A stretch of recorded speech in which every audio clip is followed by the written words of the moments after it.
Thank you.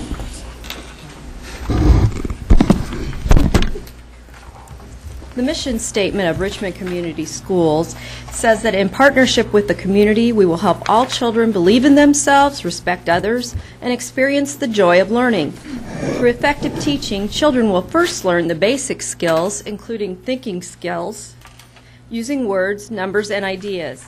In addition, children will be given the opportunity to learn more of what they want and need to know. Adults will model behavior that will teach children to resolve conflict successfully, take risks with new ideas, and understand that they can err without being judged.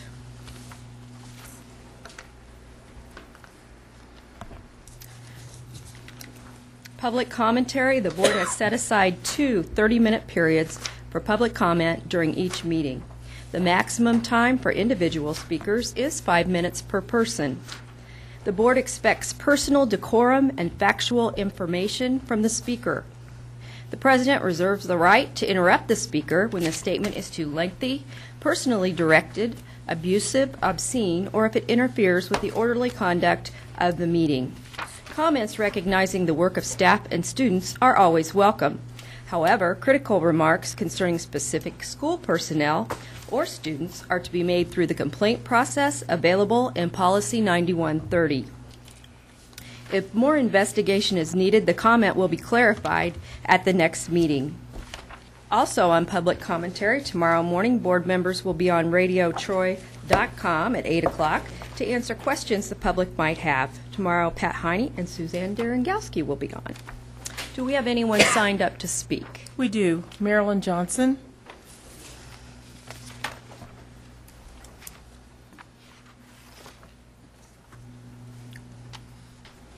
I'm just here to talk about the dress code. I understand it. I understand and I don't understand it because my granddaughter wore this to school and she had to change clothes because she said it came down, and I guess it wasn't a 4th, but it was.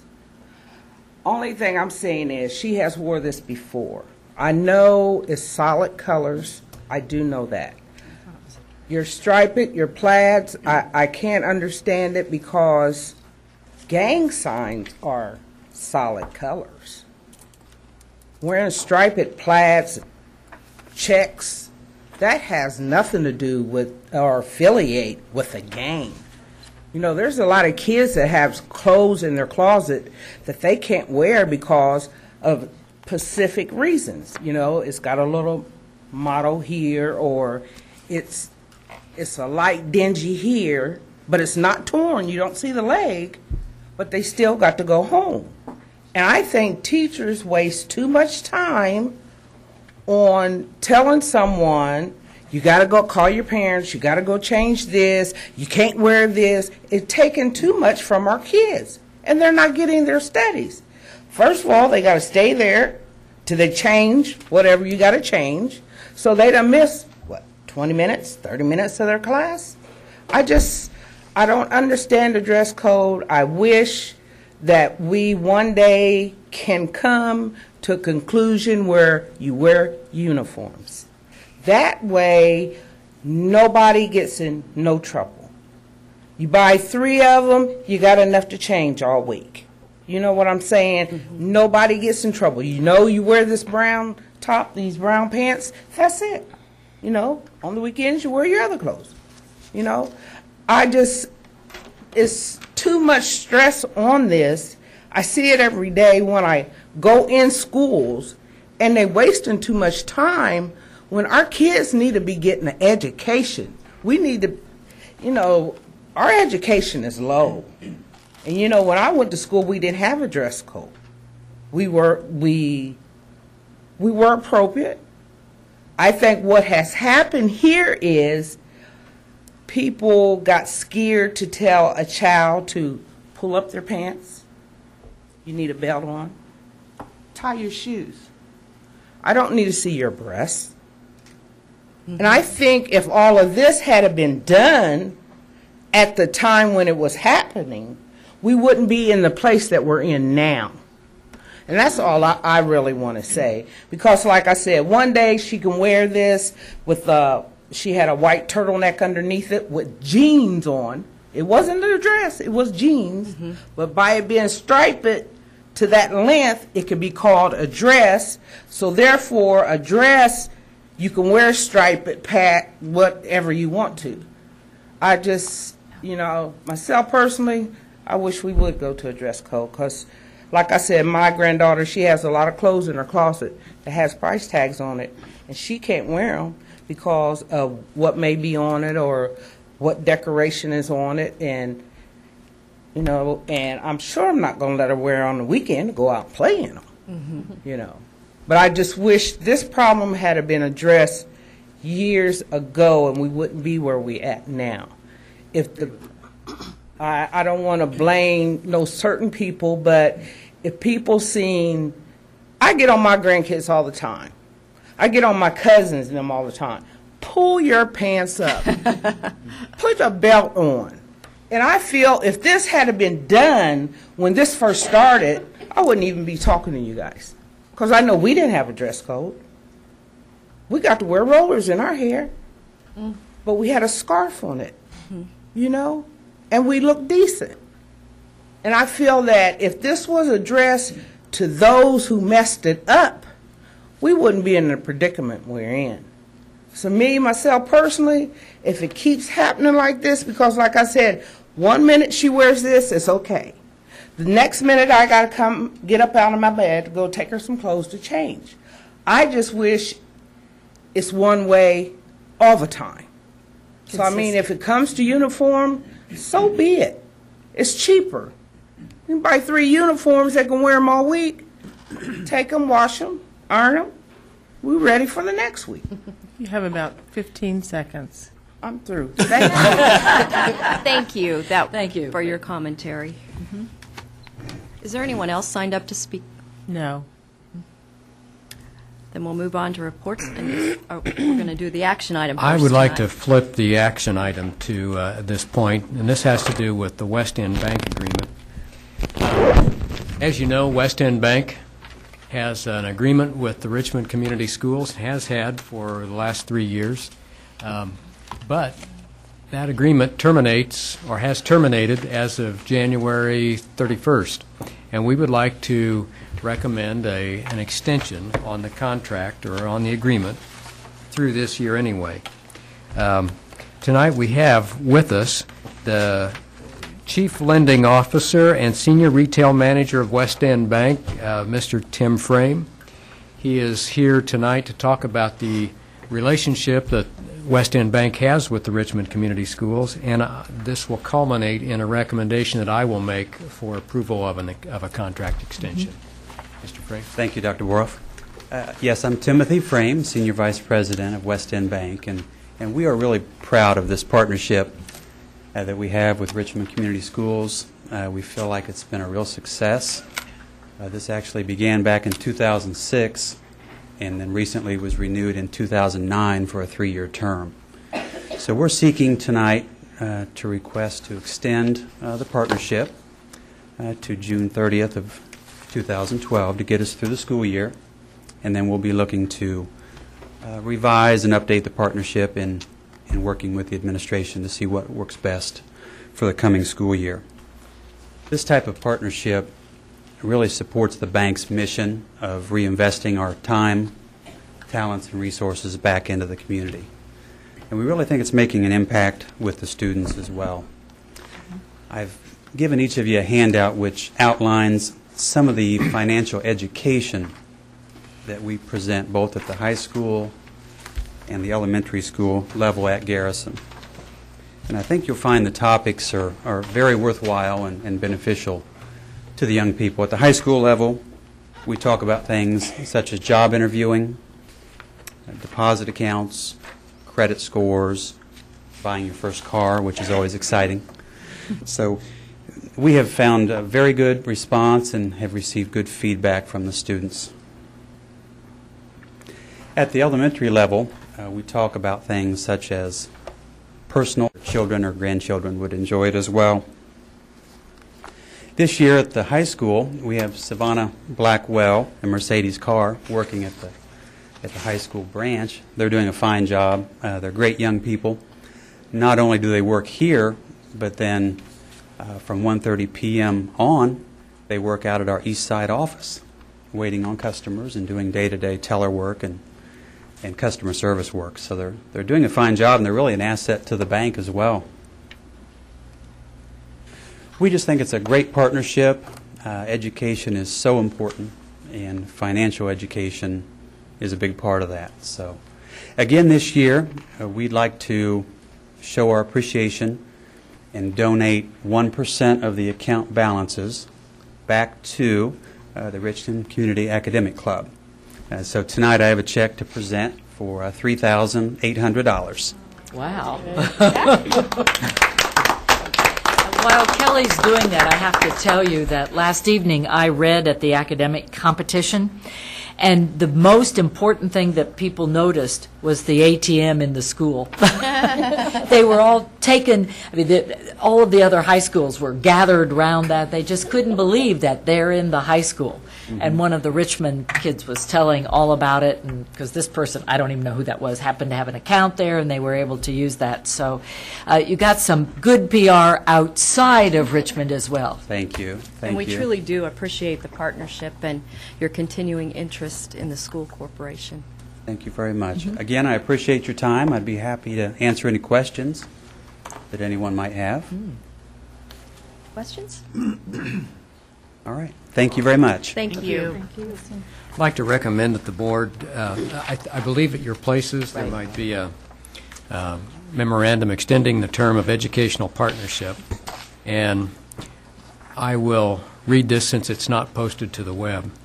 This memorandum is entered into by and between West End Bank, state-chartered savings bank organized under the laws of the state of Indiana and having its principal offices in the city of Richmond, Wayne County, Indiana, and the Richmond Community Schools, a public school corporation organized under the laws of the state of Indiana and having its principal offices in the city of Richmond, Wayne County, Indiana, by its duly authorized members of its board of school trustees as follows.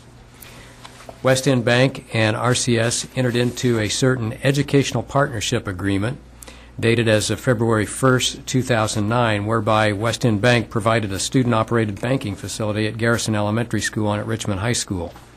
The original term of the agreement was from as of February 1st, 2009 through January 31st, 2012. The parties desire to extend the term of the agreement as hereinafter set forth. 1.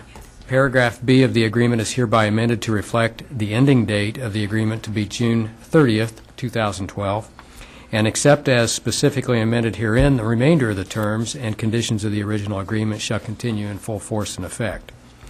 Dated as of February 1st, 2012, notwithstanding that the actual dates of execution by the parties may vary therefrom.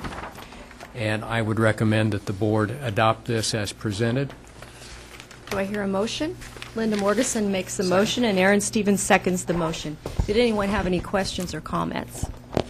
All those in favor, please signify by saying aye. Aye. Opposed? Thank you, and thank you for coming. And thank you for the book.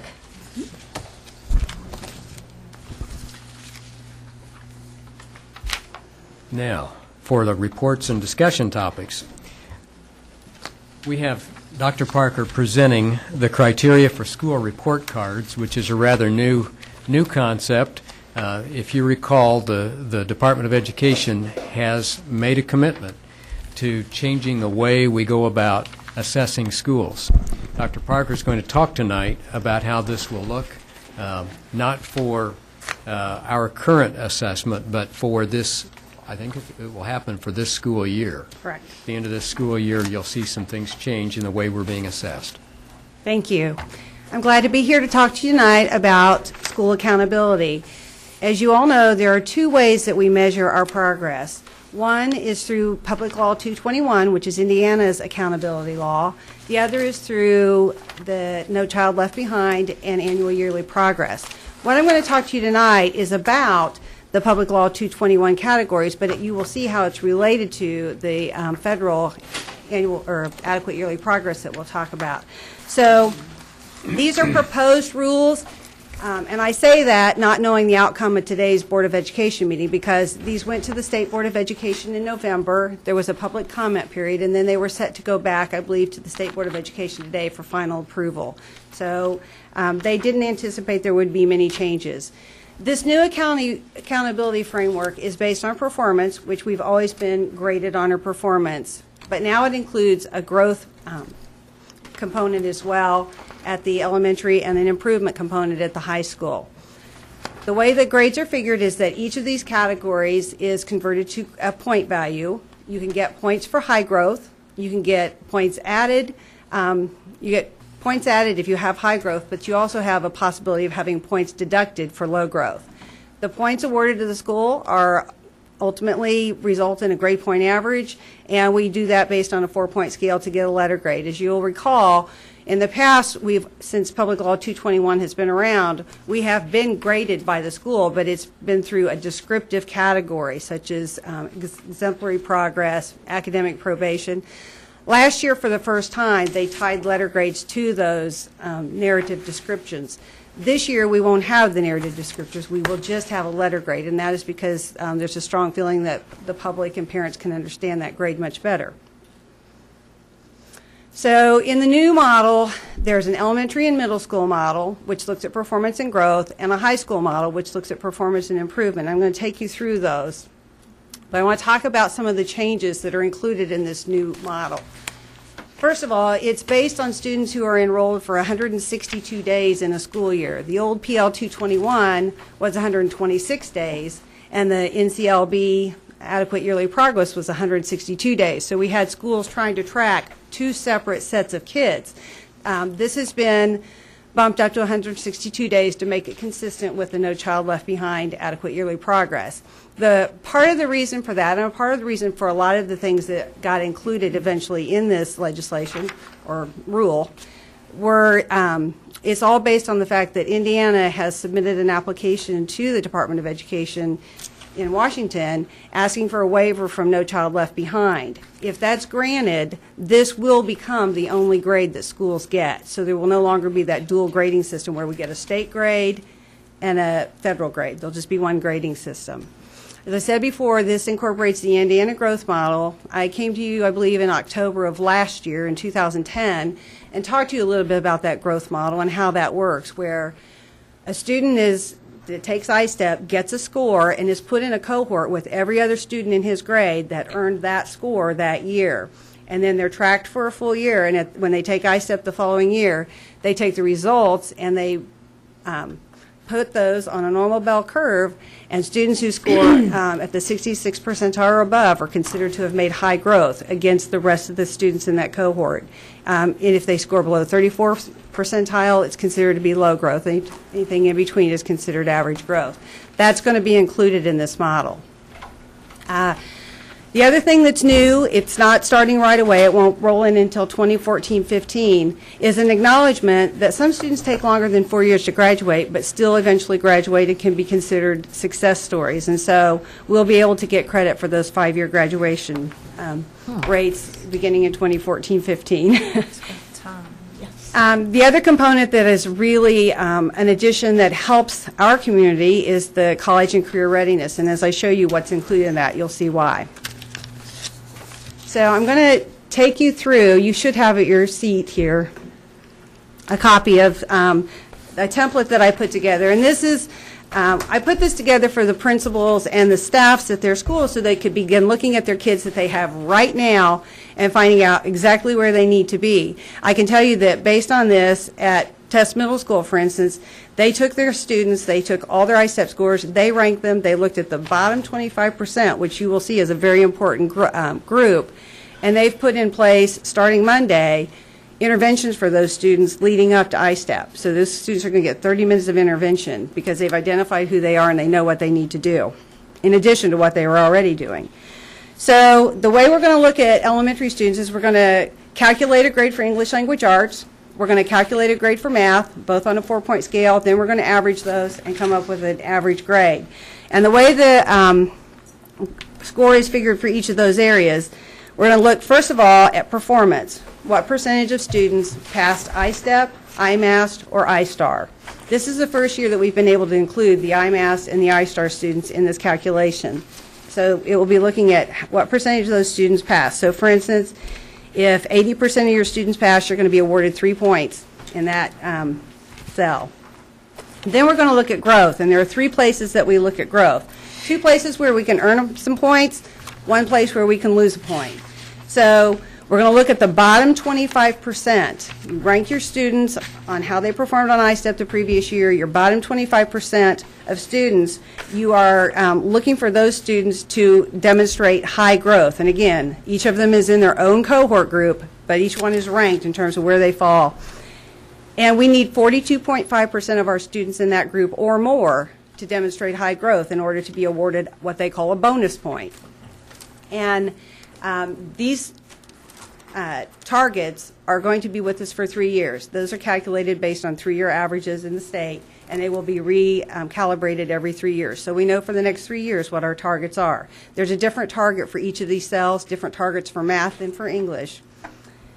Then we're going to take the remaining students, or the top 75%, and find out how many of those students demonstrated high growth. And so what this new formula does is said, it's not good enough to only focus on your bubble kids or your students who are not passing. We must focus efforts on every single student to ensure that all students demonstrate high growth. And so it focuses on all students. And then it's going to look at our student population as a whole. If in that entire population, more than 39.8% of our students fall within that low growth category, we're going to have a point deducted. And so we have to be mindful of growth, and we have to be mindful that no one makes less growth than they should. The final thing that we're going to look at is participation. For those of you who are familiar with the old AYP on the DOE website, where we had red dots and green dots and red dots and green dots, and there were up to 21 cells for a school, if you missed participation, you could have made all of your academic goals and had too few of students participate and not make AYP. This is going to put participation as an important component, because you really could lose a whole point. And when you're talking 4 points, a point's a big deal.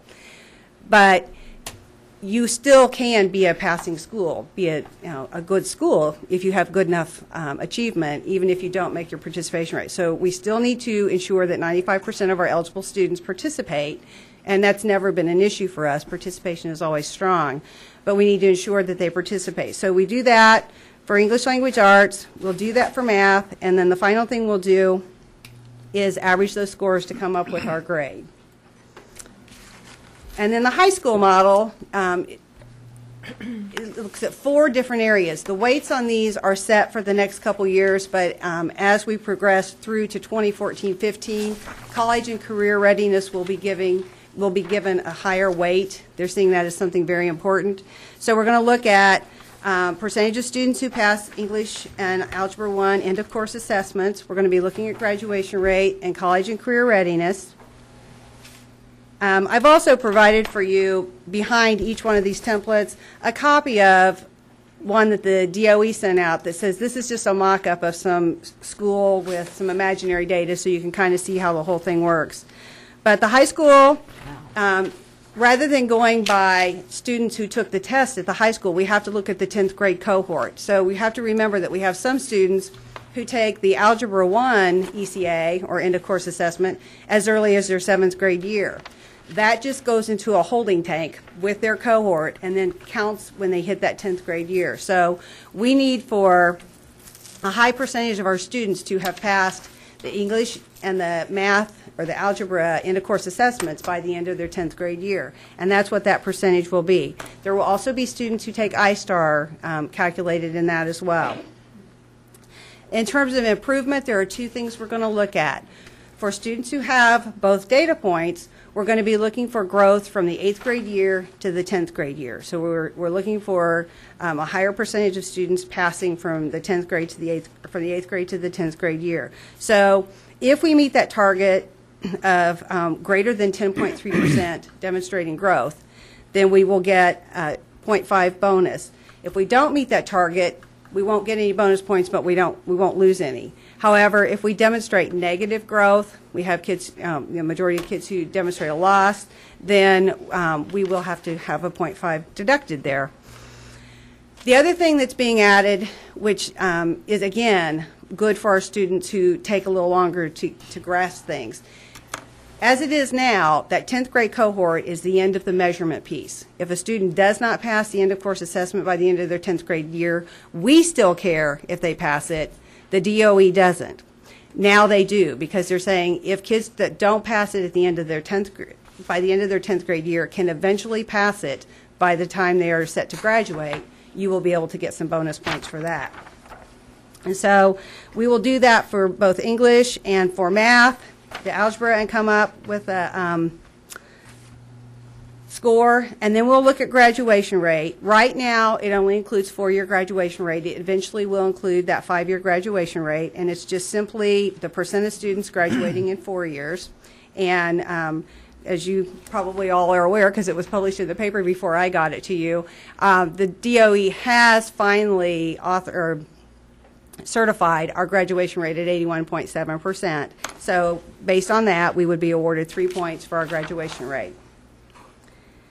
And then the last thing that they look at is college and career readiness. And if you look at what falls on this, you can see how this will really reflect well for Richmond High School, because we're going to count the number of students who have passed at least one advanced placement exam, or have passed an international baccalaureate exam, have received at least 3 hours of college credit, or have received some sort of industry certification, such as cosmetology or auto mechanics, drafting. And we're going to take that number divided by the total number of graduates, and if more than 25% of our students have done any of those 4 things, we will be awarded 4 points there. And so that's an area where we will shine. Do you have a guesstimate? We're already at that 25% now. Well, I would think so, but aren't we a little higher than that? Yeah, I don't want to say the wrong Then never number. guess, never mind. I don't want to say the wrong number. I think Sure. I know the number of honors diplomas we had, but I don't want to say it and be wrong. So, then you'll just take all those 4 scores and look at the weight that at this time is given to them and come up with a final score. So that is what we'll be using for PL 221. As soon as we find out, and as soon as the DOE finds out, it may be the only score that we get. Yeah. Pat? I'm back to the ECA. The end of the course assessments, does this say students have to pass it on the first try? How many tries do they get? They have to pass it by the end of their 10th grade year. So let's say a student takes algebra in 7th grade and does not pass, and then does some remediation and takes it in 8th grade and does not pass, and takes more remediation and does not pass. None of that counts against that overall cohort pass rate. They just have to have passed by the time they are at the end of their 10th grade year. And English and the algebra? Yes. And I can tell you at the high school, one thing they've done to ensure that students get as many tries at that as they can is start all the 9th graders out in Algebra 1, so that if they need 2 full years in algebra to be able to pass the ECA, they can get that in. But I guess where I was confused, the ECA only starts in English in the 10th grade year. Correct. So do they have to pass it that year? Yes. But like with algebra, I think I'm correct in saying that most of the I think 100% of the students, at least at one of the middle schools that took Test. algebra, passed it before they left there. Yes. So those, did you say they would just sort of They're just be in in their a holding cohort cell. waiting They're until? just in a holding Okay. cell. I think of the Is cohort. that different? That's different, isn't it?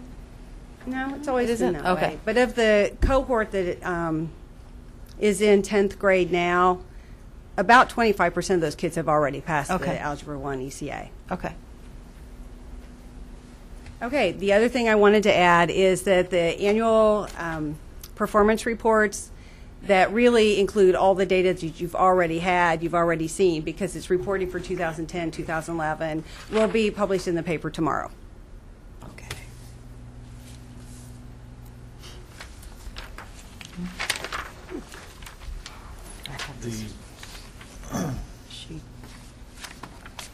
Other questions? Jeff? The 162 days, is that just, they have to be enrolled 162 days in our school corporation? Or is that any public school? No, they need to be enrolled in a school. So in order for that score to count towards your accountability. So if we have a student that is 80 days at Dennis, 80 days at Test, they wouldn't count toward either school's accountability. It's 162 days in a school. In a school, so it has to be, so So if they transfers in I was going from to say, outside they of- transfer somewhere else. transfers in from another school corporation in, unless they've been here for 162 days, wouldn't count. Correct. And so our But mobility- if they're here 162 days and they leave, they go somewhere else and take the test, they will count on our For accountability. us, For us. whether they're here or not. Okay. Correct. Wow. Other questions or comments? Simplify it. It's going to be hard to keep track of some of those. Thank you. Thank you. I thought this. Now we'll move on to master planning. Going to miss On the green and master red planning part of our agenda, we have actually two parts. One would be to work with Mr. Mays on bringing us up to date with work regarding the Crestdale project and the Hibbard project.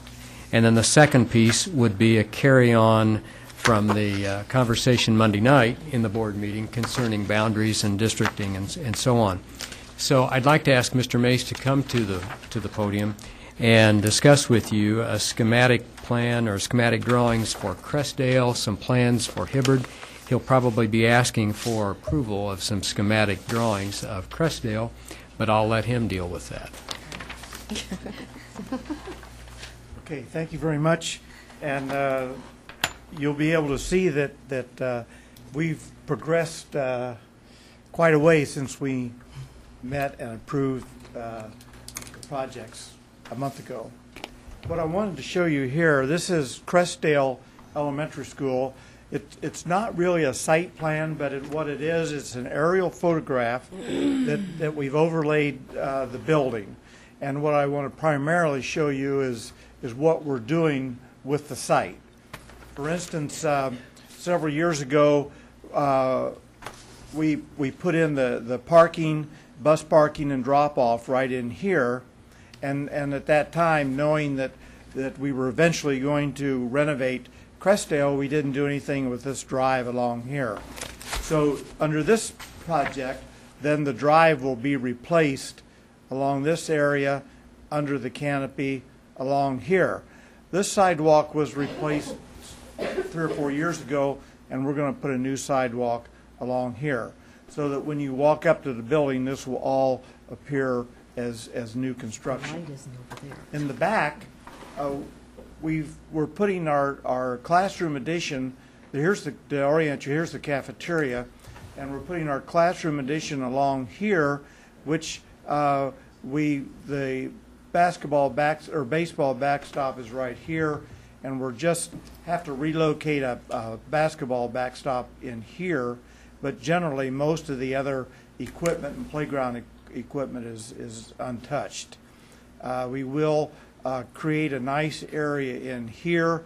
Right now there's a drainage problem, and under this addition we will address that drainage problem and allow for grass and a play area. The other thing I wanted to show you is if in the future we look at this as a super elementary, it works out great to continue this addition maybe another 2 or 4 classrooms, and then come along here with an addition tied into here, which would then create an open court area, similar to maybe Garrison, but it would be used more as an academic area and an outside area, and could be attractive for luring students to the school on the different programs that we could develop there. But this generally is the site. The site runs all the way back to the line of trees along this area here, and then back. We're within 10 feet or so of the property line along this area right here. So you can see how we're utilizing the site. On the floor plan, what we'll do is walk in the front area here. The canopy, we're going to put some type of decorative brick around each one of these columns, and we want to put some lights on each one of these columns. It's very dark in there at night, and we want to rework the lighting here so that it'll be very inviting to come in here and for programs. The other thing is that there's nothing we can do with these steps. If we put a ramp there, the ramp would run all the way down to here in order to get the elevation that's required to get up to the main floor. So as it is in the past, and it will be now, this entrance right here we'll use for handicap accessibility. Plus, we have an area of parking for the buses.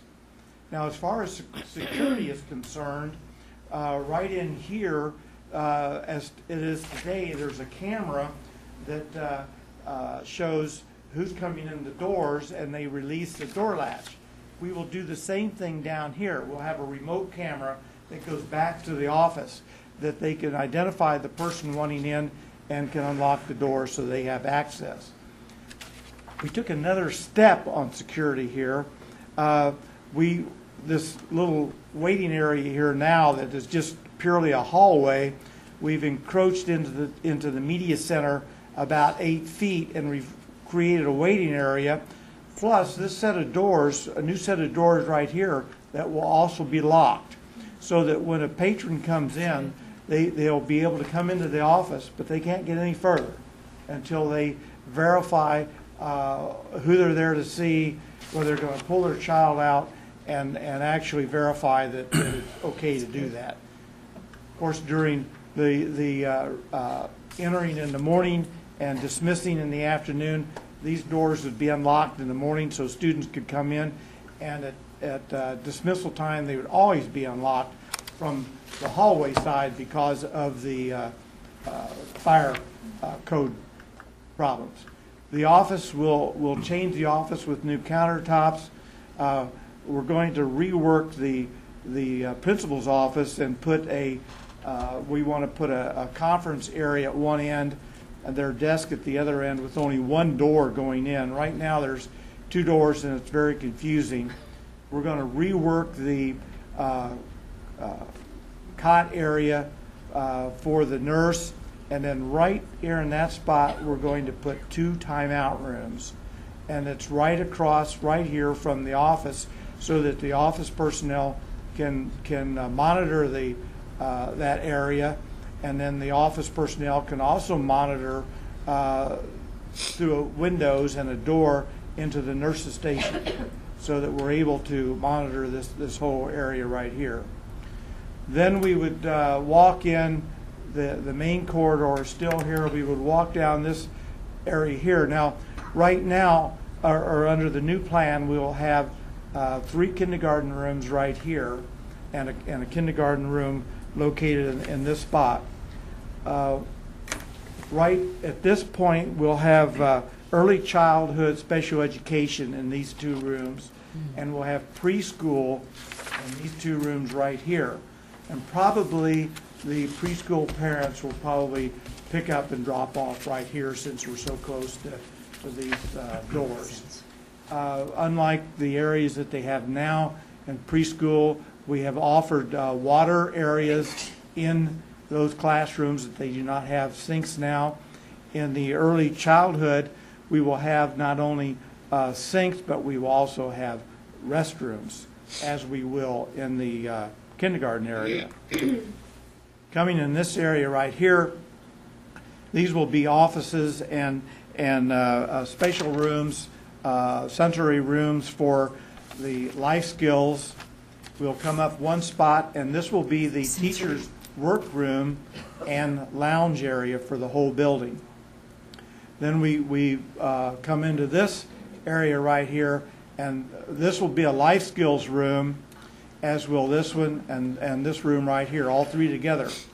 In this center area, and they also will have restrooms in each of their areas, and they will also have water fountains, sinks in these areas.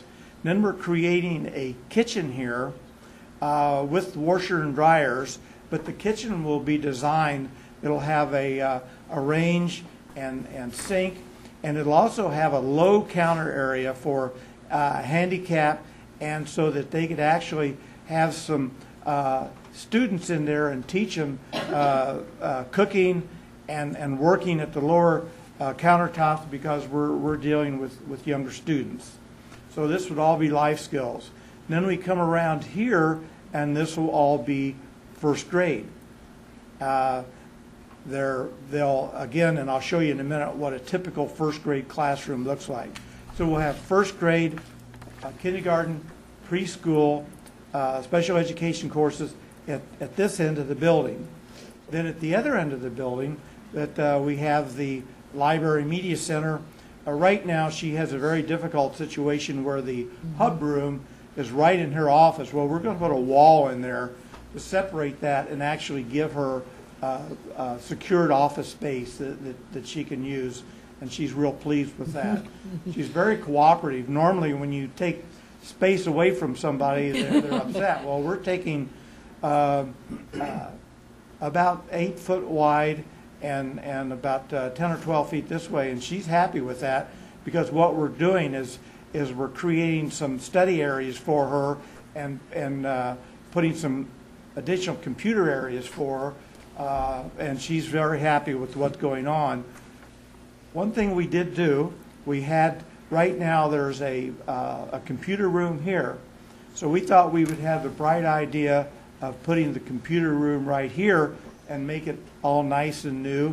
But in talking with the staff and Mrs. Hobbs, if we did that, we would have to have another person supervise the room, and so now the librarian who does it now supervises the computer room if the teacher that brings her students down there has to step out. So we brought it back to here, and we're looking at maybe a different configuration, and we're looking at 30 computers in there, and it really fits and works out well. And then we would have our second grade classrooms in this area right here, and then our third grade would be along here, and this would now become a third grade classroom. We're having to take another classroom and put a special ed, and we're looking at a hearing testing lab and a couple offices that they need in this location. In the existing gymnasium, we would be looking at painting, reworking the floor, take those non-Indiana fantail basketball goals off there and put Indiana rectangular basketball goals. And then the stage is another issue, and we addressed that with Mrs. Hobbs, and we need a music room. So we asked her at Westview, what does she do without a stage? And she said it works great. Actually, Charles is about the only school left that has a stage, and it's because it's also a music room.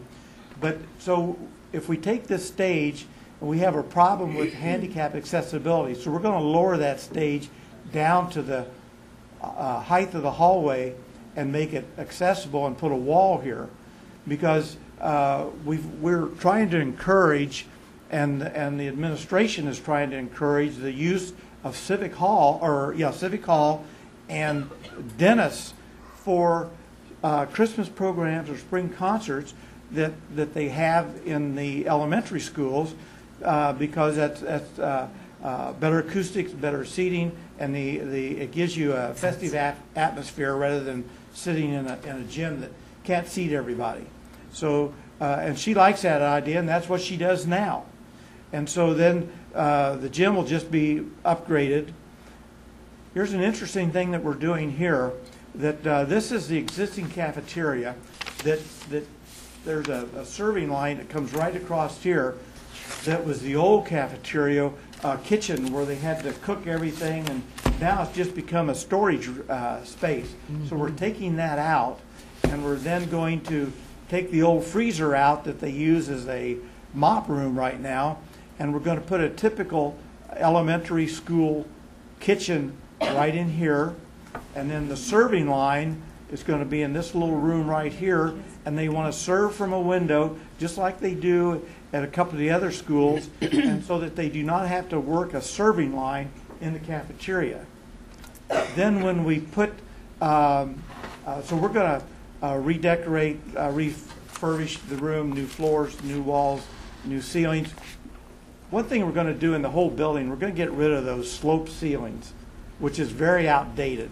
And we're going to put in nice level ceilings with adequate lighting. But what we did, this is a tight area right here, so we're moving this wall 20 feet into the cafeteria, which now we've picked up this space.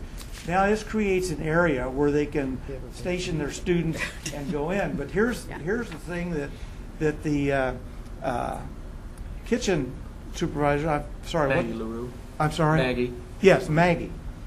Maggie came up with, she said, if we do this, why don't we open it, we're putting new restrooms right here, why don't we open this up and put sinks along here and along here, then we're going to have the teacher have their students walk through this area and wash their hands before they go into the cafeteria. And she said that's a big problem that she has in all of the elementary schools. And so that's going to work out well. That's going to be open, and there's going to be special sinks in there for both handicap and smaller students, and then the regular third and fourth graders. And I think this will really be a neat area. And then Dr. Boris said he would like to see some line of sight in here. So we're going to take those windows that's now an outside wall and put a different type of window in there. So when you walk down this hallway, you can actually see what's going on in the cafeteria, and it'll make the cafeteria feel about twice as wide as what it is. Then we'll come along here and we'll put our additional classrooms, and then again in the future we can start building right out to the south. One thing that's happened to us here is originally we said, well, let's only put 4 classrooms on there. Well, you can see we have 5 because we picked up some early childhood rooms that we're taking, and that the 3 life skill and the district that we have actually dictates a few more classrooms, but this is going to be the super school of the future. The existing or the new classrooms is right here. A typical classroom, it'll be similar to what we did at Fairview. We talked to them at Fairview, and we asked them what could we change, and they said nothing. They liked Fairview. So what we've done here, we're going to have the same cubbies along here for their coats, and we're going to have 5 computer stations. Unlike other schools, we're hoping to have smart boards along this wall right here, and then the teacher's desk right here that would then control the smart board. Wow. With Just sinks built right in. here, we have an opening right here, and that opening, as we've always talked about, teacher collaboration, and that's why we have the sections the way we do, so they'll be able to either take their class, or the 2 teachers could talk to each other and still have control of their classroom. They wouldn't have to go out in the hallway and back around. So every classroom, with the exception of this one, would be tied together. Now, an existing typical classroom that we're renovating, they have old metal lockers, and they've got chalkboards all over the place that they don't use anymore. They've got sinks that are hard to get to. So we're going to take a typical classroom. Again, this is an existing wall. We're going to cut that opening right there, and we're going to put new cubbies, sinks, storage, 5 computer stations, the teacher's work area, and the smart board. And as we come, we're because of cost, we don't want to change these door openings any, because those are all masonry walls. So we're kind of working around the doors that are there, and working here. We told Sheila today that she's going to be the one principal that everybody's going to love. And I think Linda will relate to this because we had problems with Linda's classroom at Baxter. We can leave the doors open. And she wanted to leave her doors open, but we couldn't because of the fire marshal. Because we're adding on to this school, we have to sprinkle it. So as long as we're sprinkled, we don't have to have door closers. The doors can remain open, and this will be the only elementary school in the system that can do that. So we can get away with all those little wedges, you know. That we had to hide. We had our doors open. We just hid those. I know you do. How many times did they take them? All the time. Typical life skills room. We have a larger than normal restroom area, and then a sink for them, and then some storage space. They want to bring their own equipment with them that they put their coats in. They said they would like to have some bookshelves. Here's another feature that they do in Indianapolis Public Schools in their life skills room. They have the single toilet or water closet right here, and their hand washing is here. But because of accidents that some of the kids have, they put a wand type shower head right in that room, and then a floor drain in the middle so that they can take care of that. Very that European. student right there. So good, though. That's a great idea. As far as our schedule is concerned, we're doing the board review right now, and that we would need, when I finish here, we would need a motion to approve the schematic design phase. On February, now this is fast because you go, so what can you do in 2 weeks? They are working 7 days a week, about 14 hours a day to get this done to meet the schedule. February the 24th, the next board meeting, we're going to come back with the design development approval, which will show where the heating units are going to go, the light fixtures, and an update from the plan that we have now. 22nd. Then we're deviating from the schedule a little bit. The board approval for common wage scale was supposed to happen in February, but because of the new law that it doesn't cover a full year, it only covers for 3 months, we wanted to make sure that we had enough time in there that we could use the wage scale only once. So it's not going to hurt our schedule. We just moved it to March the 14th with a scale.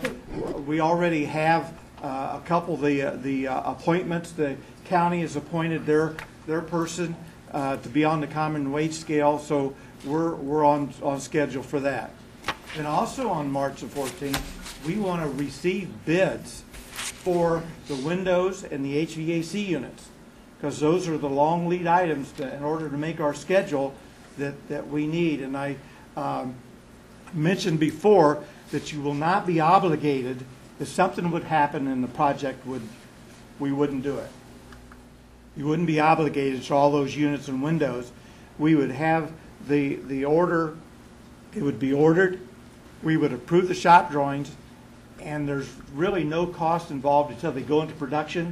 So they would not really go into production until contracts are awarded, but it gets us at the front of the list. Mm-hmm. And because shop drawings, as Jeff knows, sometimes takes 2 or 3 months, and they don't start any production until those are approved. So that's where we're going to pick up on that time. So then April the 25th, we want the board approval and set the bid date for the contractors.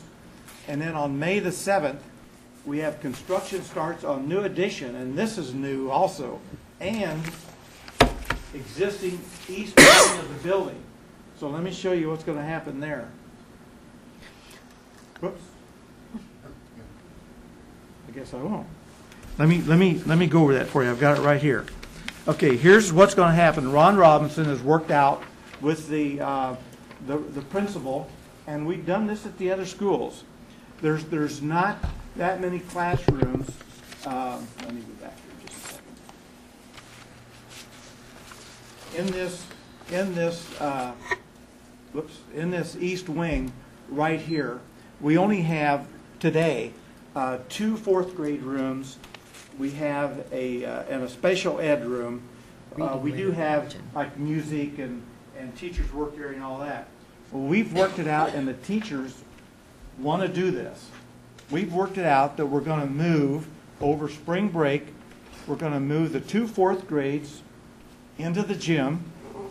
We're going to move the special education in one corner of the gym. And we're going to move the preschool to the existing art room. And the art teacher said she could work off of a cart from spring break until the end of school. And then they're going to share some office space with some counselors, and they're all set. So what that does for us, now then, when we let bids, we can start all this work here, and from this corner right here, we can start all of that work right there. So we're going to pick up a full month of construction, and like I say, they're all excited about it. There wasn't anybody that wasn't excited about that. Linda's been through that. Can't imagine being excited, but whatever. They looked at, it was better this way than next fall, right? Right? Yes. So You're that's guaranteed. where we are. That's where we are on. And they'll all be in by next fall, correct? Yes. That's what we're working on. So they're giving up a little bit of spring excitement. That's right. Aaron, And with that jump start, we may not have been able to Yeah. make that. So that's helping us. So we would like to have an approval to proceed to the design development drawing. Aaron has that question first. Well, you've got that one up there. You talked about the security of the entrance and that Yes. the doors and everything else. What type of security framework are you going to have for the office, that front desk itself? We've actually talked to the office staff, and they felt because of the high counter that's enough security for them. If somebody wanted to, they could probably hop over the counter.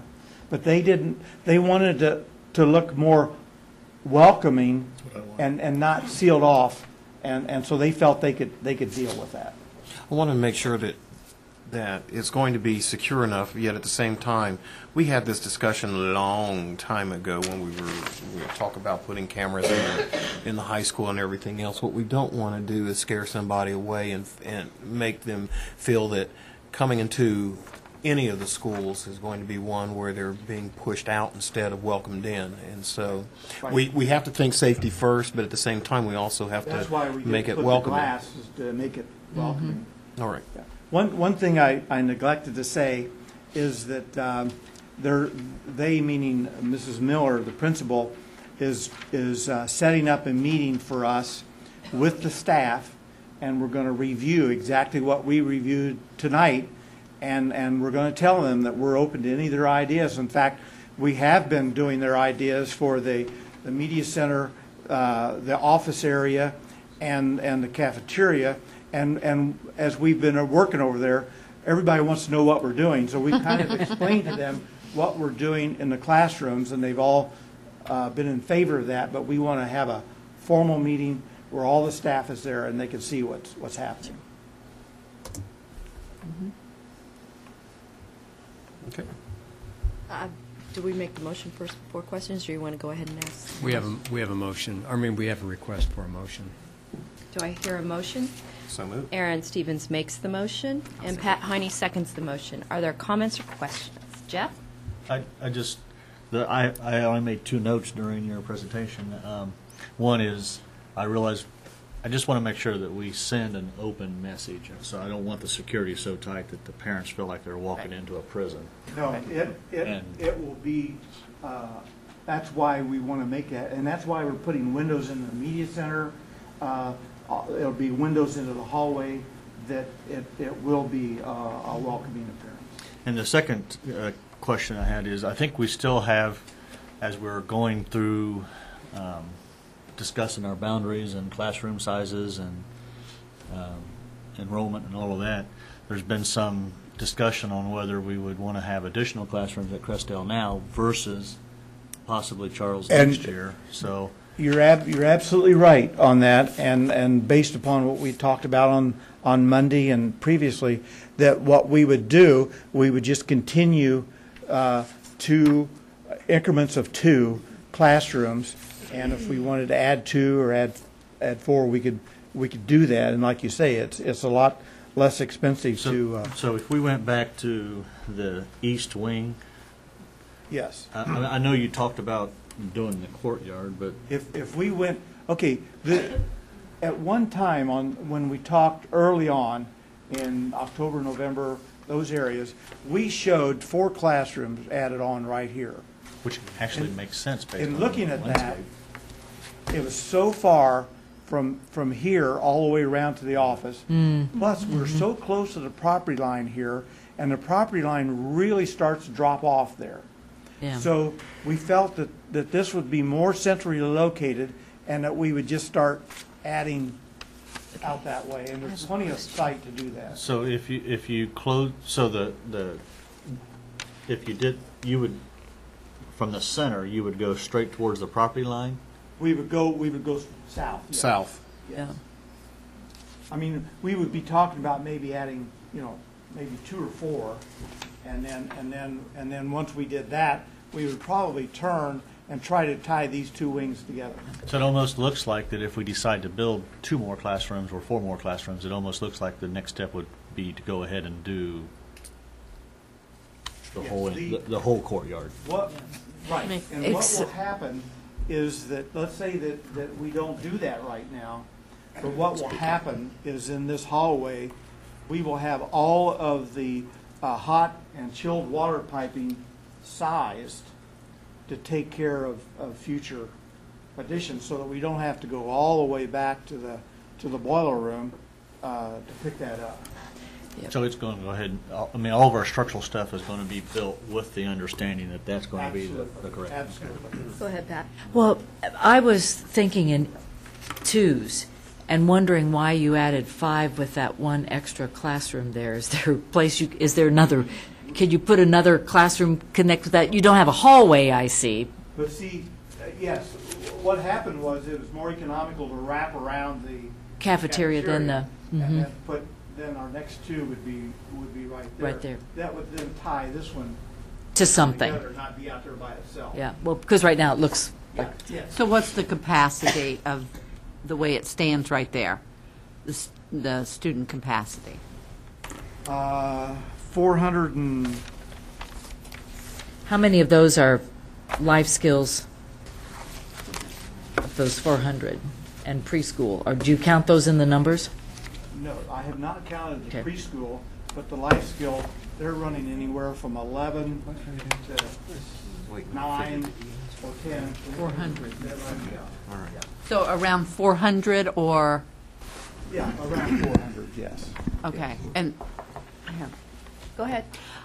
I just want to make sure that the people that are moving, our number one priority is making sure that we are giving our students the education that they deserve, whether we're building on or whatever we're doing. So I just want to make sure that those teachers and the personnel that are going to be moving are given the appropriate support to do that, because spring break is not very far away. Right. And it takes a lot of work to pack up an elementary classroom. And I just want to make sure that the first priority is educating our students. Right.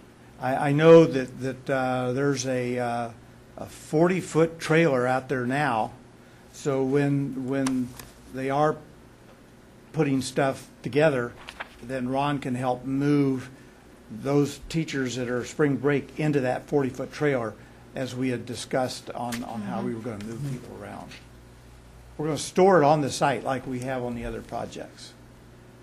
Other Okay. comments or questions? I'm not sure that I'm satisfied, but I'm going to trust that, Dr. no. Moore, if you take care of providing those teachers with the support that We'll be they working need. at I that. mean, it's one thing getting the stuff moved to a trailer, but it's another thing in getting it packed up and also, planning for your classroom. It's my understanding that some of those teachers have already packed up some of their stuff. Yeah.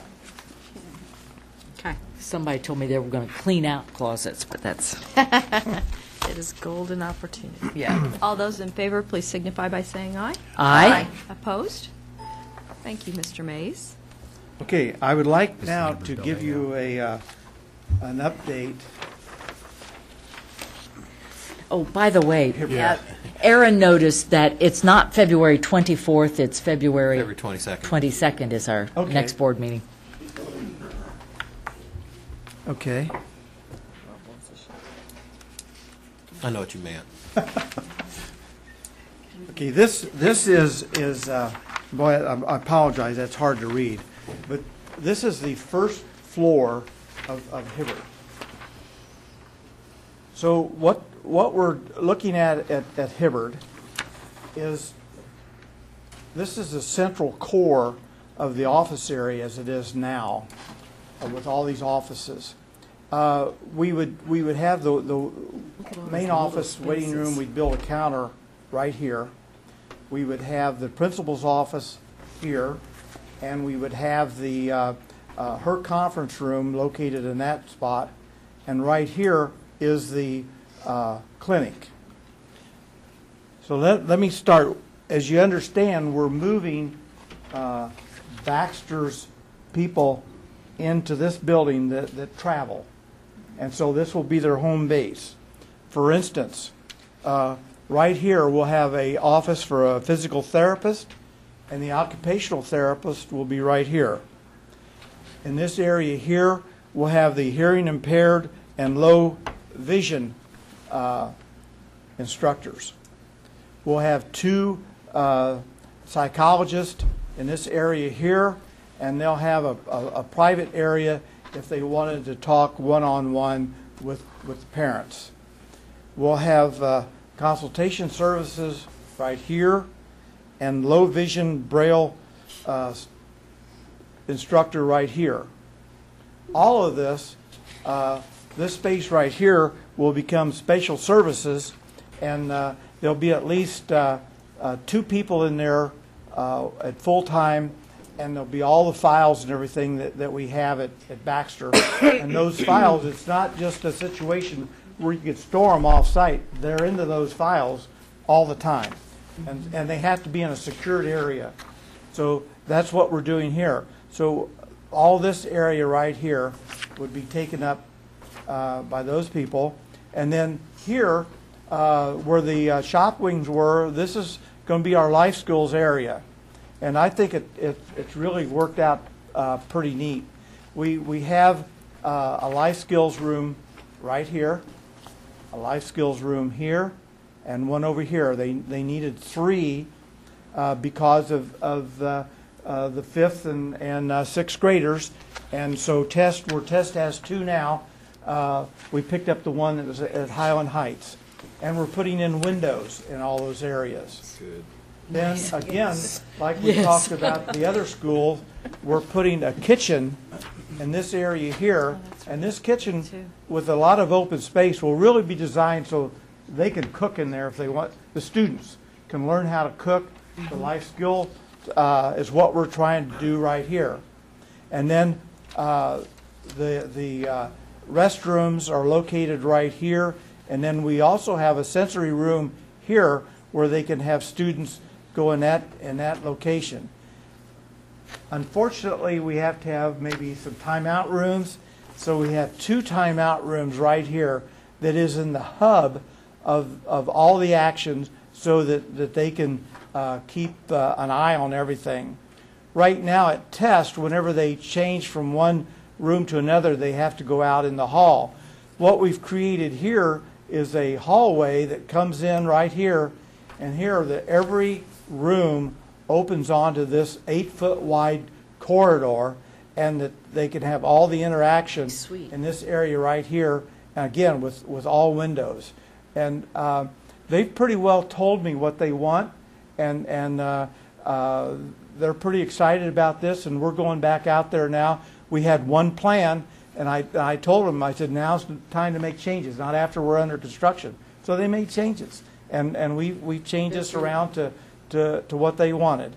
And we'll have computer areas, smart boards. We want to try to eliminate the TVs, because nobody's really using the TVs anymore, so that we would put like a smart board.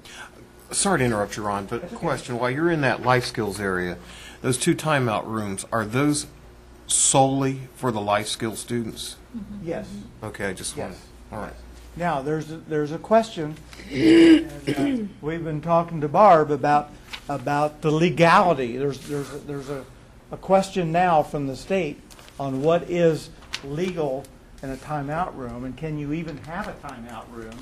And if so, how do you make it secure? Well, it used to be that you could put somebody in there and they'd just forget about them all day. Of course, now you have to, and that happened in Indianapolis. Yes. Not here. Never here. Not here. Indianapolis is where it happened. Because we went through their school. Right now, you have to stand there with the door, with your hand on the door, while a student is in that room, so that they're not actually locked in there. Right. But Barb's checking on the requirements. So that takes care of life skill office area. We're going to put the art room in this area right here, which is a tremendous space and large. We have 2 rooms right here that will be used maybe for future logos. We're looking at our conversation Monday, where if we could eliminate portables at Charles, and they already have the high ability classrooms, and maybe bring them down here, and this is where they would go. And then again, we're reworking the kitchen, cafeteria.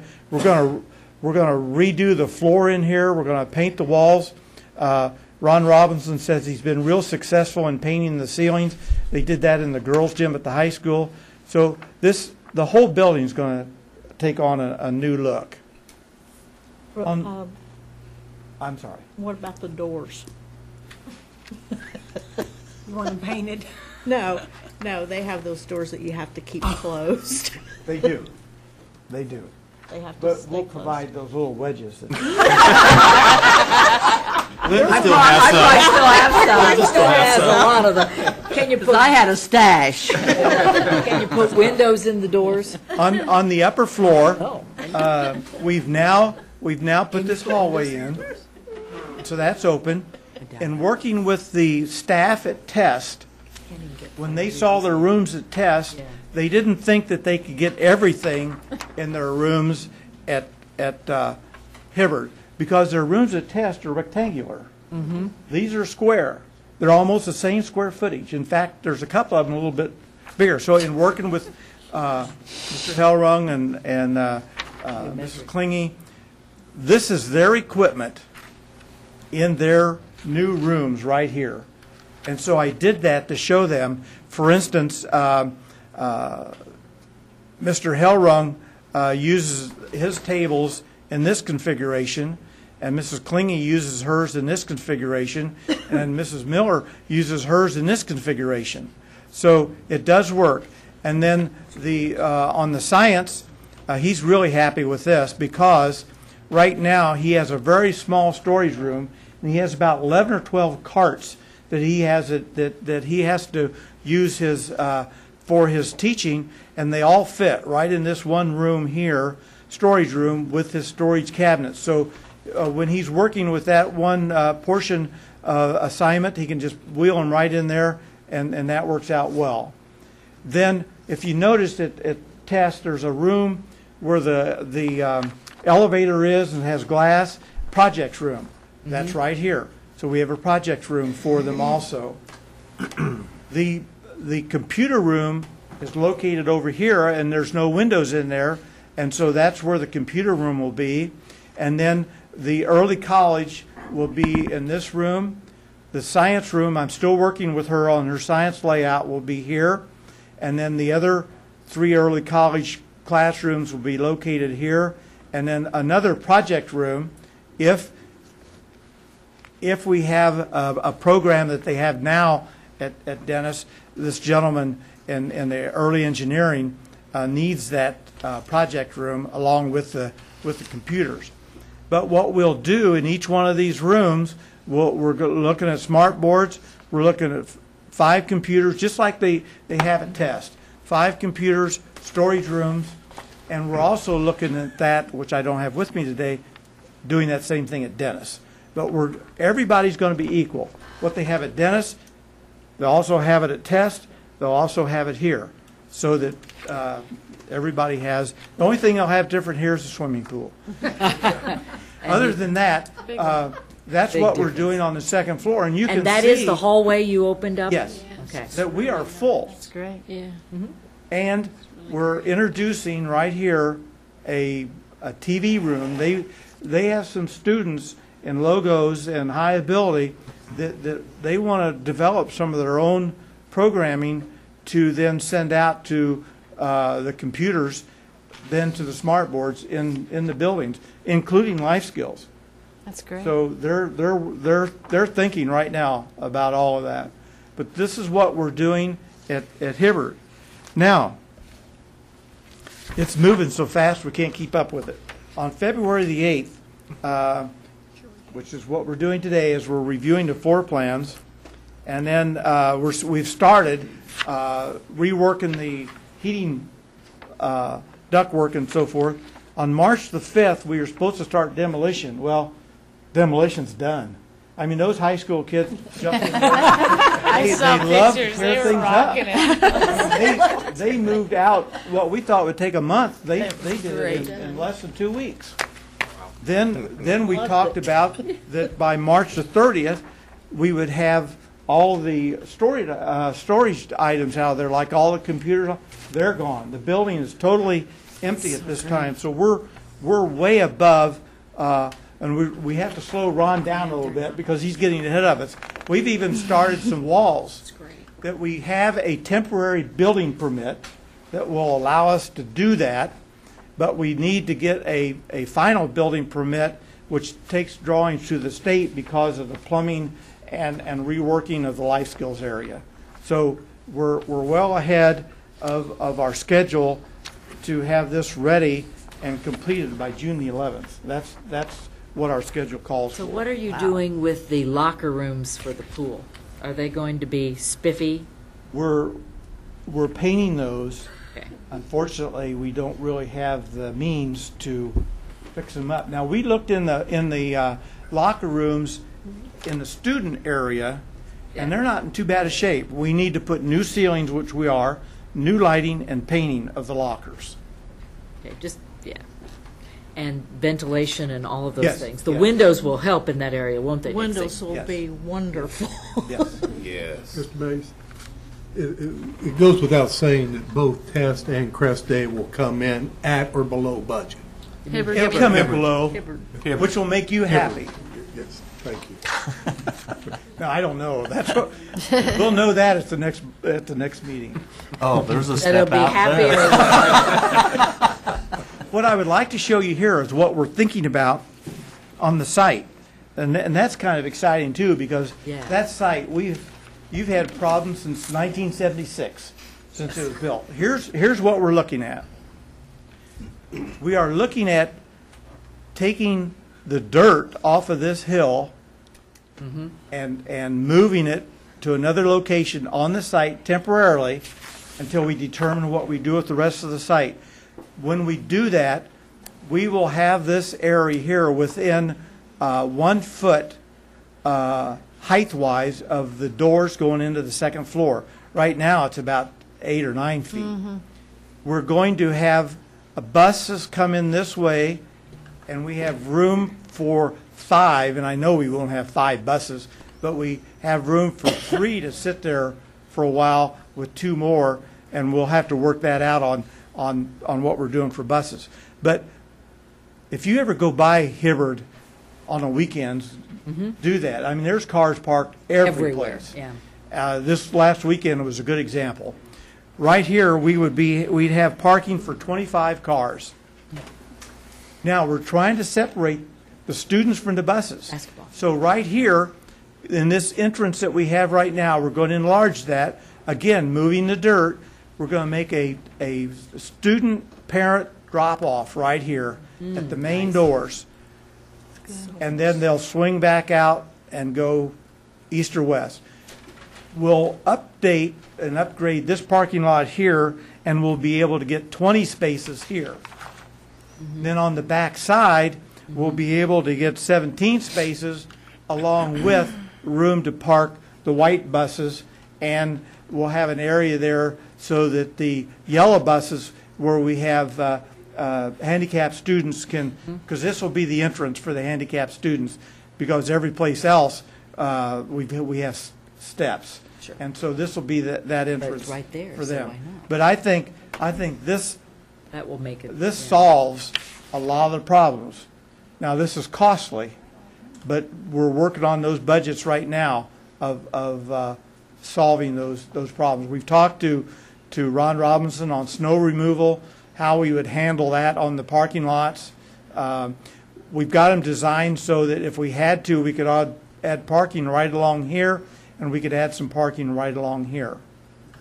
And that we haven't done this yet, but we will relocate that playground. So we just have to see where we're going to put it. So that is what we're doing on the site plan. And leaving the basketball courts? Those are a combination of basketball Tennis. and tennis, and nobody uses them. Now, if we use, in the condition that they're in, yeah, I'll put it that They're way. used for basketball a In the lot condition more that than they're tennis. in, and your answer is yes, we're going to save as much of that as we can. That would be a nice, I was reminded at a city meeting the other day that there's no park in the south end of town, and it would be. Well, I think that this whole thing would be a nice Yes. park atmosphere. That's what they were saying. Right, Alan? I mean, let's say, we're going to get a committee to look at this, but let's say we put the log cabin there and tie all this together. And I think it would be it won't be, wow, you go to Hibbert, or wow, you go to CR. I mean, they're going to be proud of this area, I think, when we get done with it. We won't have that stigma that's been there for years and years and years. Jeff? The flow of the students, I mean, most of the traffic with the students, at least initially, I'm going to assume that the life skills students are probably going to use the back of the building a lot. We're going, on this back area, we're going to, that will be their entrance. Well, and the same with the flow of most of the students here, it's going to be on the second floor. On the second floor, you're absolutely right. So I realize you could put a camera down into the office, but I hope we do something to make that entrance bigger, brighter, Yeah. more welcoming, so it looks like an entrance. Of course, right now it's a very narrow What we're planning hall. on doing is putting a canopy there. We're putting a canopy entrance there and one here, and I would like to make the fascia of it big enough that we could put the name of the school right there. And so you would see that right there, and then you would see it right here. And we were looking like a metal roof, nothing flat, because everybody's gym shoe and everything else will end up on it. It would be a sloped metal roof that will be very attractive to the building, and I think it'll enhance. Plus, what it says is right now, there's nothing on that building that says I'm the front entrance. Right, that was And my next question. I think that will do that right there, and then we want to take the flagpole that's right there and put it right here in the center of this that's port great. area Yeah, here. that's good. Because the flagpole is even too close to the building. Yes. And so we want to kind of stretch things out so people can Well, and I being think- on 27 like that, that's going to be a jewel sitting. With the way the music room jets out, and then you have to walk under a cove, it doesn't look very inviting. Plus it's a dirt collector. Now, it's without me standing there on the site, it's hard for me to visualize. But you've had the lower parking lot where the bus is going to be 8 or 9 feet higher than the grade level going into the first floor. So is that right? Is that steps or is that a ramp? No, this parking lot will be about the same level as the second floor. Right, but to get down into the first floor We'll- where the we'll- office currently is now. We'll be doing some regrading in there, yes, and there will not be any connection. And we have to do some regrading there anyway, because right now, the way it's graded now, the water runs to the building. And we want to grade it so that, of course, it runs away from the building. Okay, but my question is that where you have the rectangle drip drawn from the buses going towards the sidewalk, going into the lower building. I guess I don't understand. That's the second floor. Yeah, will it go to the That's the first floor or the second? Well, here, I got a map right here I can show you. Well, no, I can't show you that one.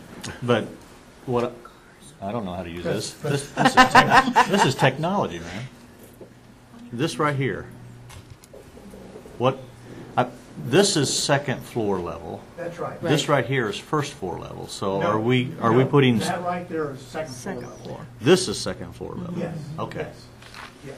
So we're not going to do any kind of walking for students to come off the bus down to No. the entry level? No. All If we did, it would have to be steps. because there's too much grade? That's right. That's what I thought, okay. Plus, if you put steps, they'll go there, right? Right? I mean, you may not want them to go in the there. second floor. Right. We do not want them to go in, coming off the school buses. We want them to go in the. But is that doorway still going to be the size it is? No. Remember, we just, Yeah, because Yeah. it's really tight. That's right. Because the That's right. parents are going to want to, the Logos parents are going to, and the early college parents are going to want to use the second floor entrance. They could if they park here, yes. They So, have to come through the office though for security. We would prefer them coming through the office and park here. okay. It'll be an education to teach them that not to go in here, that they want to go in here, because we want to we don't want them walking through the building. We want They to need to check in intercept at the them office, into that's, the office. yeah. So then we need to make sure that your canopy that you build then at least comes out the same distance of the end of the music room into the parking lot, so it seems like that's the entrance. Yeah, yes. Okay. Yes. Because I mean, you pull up at the building, you can go to any side, and it's like, okay, where do you go in? You don't know where to go now. You don't know where to go I mean, in. there's a neat entrance on the front off of 27. And I nobody don't knows. think anybody ever used It's that. really pretty. yeah, it is. But yes, when you courtyard. drive up to that building, you're going to see where the entrance is. And signage helps, you know? That does help. Signage works. Well, and that's the other question, I'm sorry, but the other piece of that is the same thing when we were talking on the first floor, and we were talking about you're going to be walking from the beginning of that canopy quite a distance to get to where the office is inside. Because you already walk quite a distance underneath to go through the doors to get into the office. So Right. are we going to, and right now the office is currently enclosed. We're going to open that up too as well? Okay, we wanted to do that, but with the way the building's used on weekends, that would open up that whole office area. That would be great if we could open that up. Oh, that's a good And I haven't given up that idea Now, yet. when you but- say, I guess I'm not aware of how it's used on the weekends, what are we doing It's a there? youth Oh, there's sports. basketball in there. Well, I see people there, The but I don't know. Devilettes practice in that gym. Hopefully, hopefully, close your ears on this. Hopefully, we can take the wood floor out of one of these buildings we're closing and put it on the second floor of Tiernan Center where the Devilettes cannot practice on that wood floor, where you do Zumba, and make that a wood floor. Well, I really want these places open. I mean, I realize the security is an issue, but I We want will- people to We feel will look at invited. that. We will look at that. So- Aaron? Well, Suzanne appreciates the Zumba plug. But you're right, the Devilettes can't practice there They because that cannot concrete practice in floor there. is terrible on legs and stuff. Not getting to the nuts and bolts of the interior, but the exterior, I know that looking at this, and even when we discussed it a couple months ago, I get excited about that. If you go back to that screen, I get excited about it because... You want to see the site plan or the? Yes, sir. Okay, The one that you just had up. Looking at that entire area, and still, after that completion, the potential you had mentioned, and we had talked about this before, the log cabin and some other aspects of that. But when I think about it, we have an opportunity here because that was the only middle school building, and to use that term, middle school, junior high, that when we still had 5 junior highs, it was the only one that had constant visual traffic flow around on any given day. Dennis doesn't have it because, it's there at Northwest 7th. Pleasant View certainly never had it. Boston never had it, and Test doesn't have it. really either. Test doesn't have it either. This, when you've got L Street, US 27, and J Street going by there, with what you do, this could be the greatest, one of the great benefits of that entire area of the community, a pride sense for the residents who live there, plus a community pride, because if you're going up and down L Street on any given day or 27, and you look at that and you're going to have that sign up there describing what this building is, I can only imagine in a year or two exactly just what type of community support we're going to really get, and more specifically that neighborhood and community pride. I think with the programs that you're going to have at the school, plus the potential that you have of the site between the school and CR, you're absolutely right. You're absolutely right. And with the Boys and Girls Club, the reworking of L Street the way it is now, that could be a beautiful part of Richmond. If we get lucky and all of a sudden we get a 500 or 600 student growth, with this design, we could come off the back towards J Street with an addition and come down J Street. There's enough room in there without us undoing everything that we've done. Right here, Yep. Yeah. possibly. Yep. And remember, we got the swimming pool right But, here. But there's quite a bit of space right there. I was thinking that because when this becomes the high ability magnet 2 through 8, we may have to add those rooms. That's right. Okay. So that, I guess that's a discussion we ought to have sometime. then. Yeah, Sometime. I think so too. Like you say, we're looking at all future alternatives. And Well, we That's keep one of hearing them. all the negative about losing enrollment and doing this and doing that, but I guess I'm optimistic that sometime we're going to go the other direction. That's right. Yep. And that's a show place right there. Thank you. absolutely.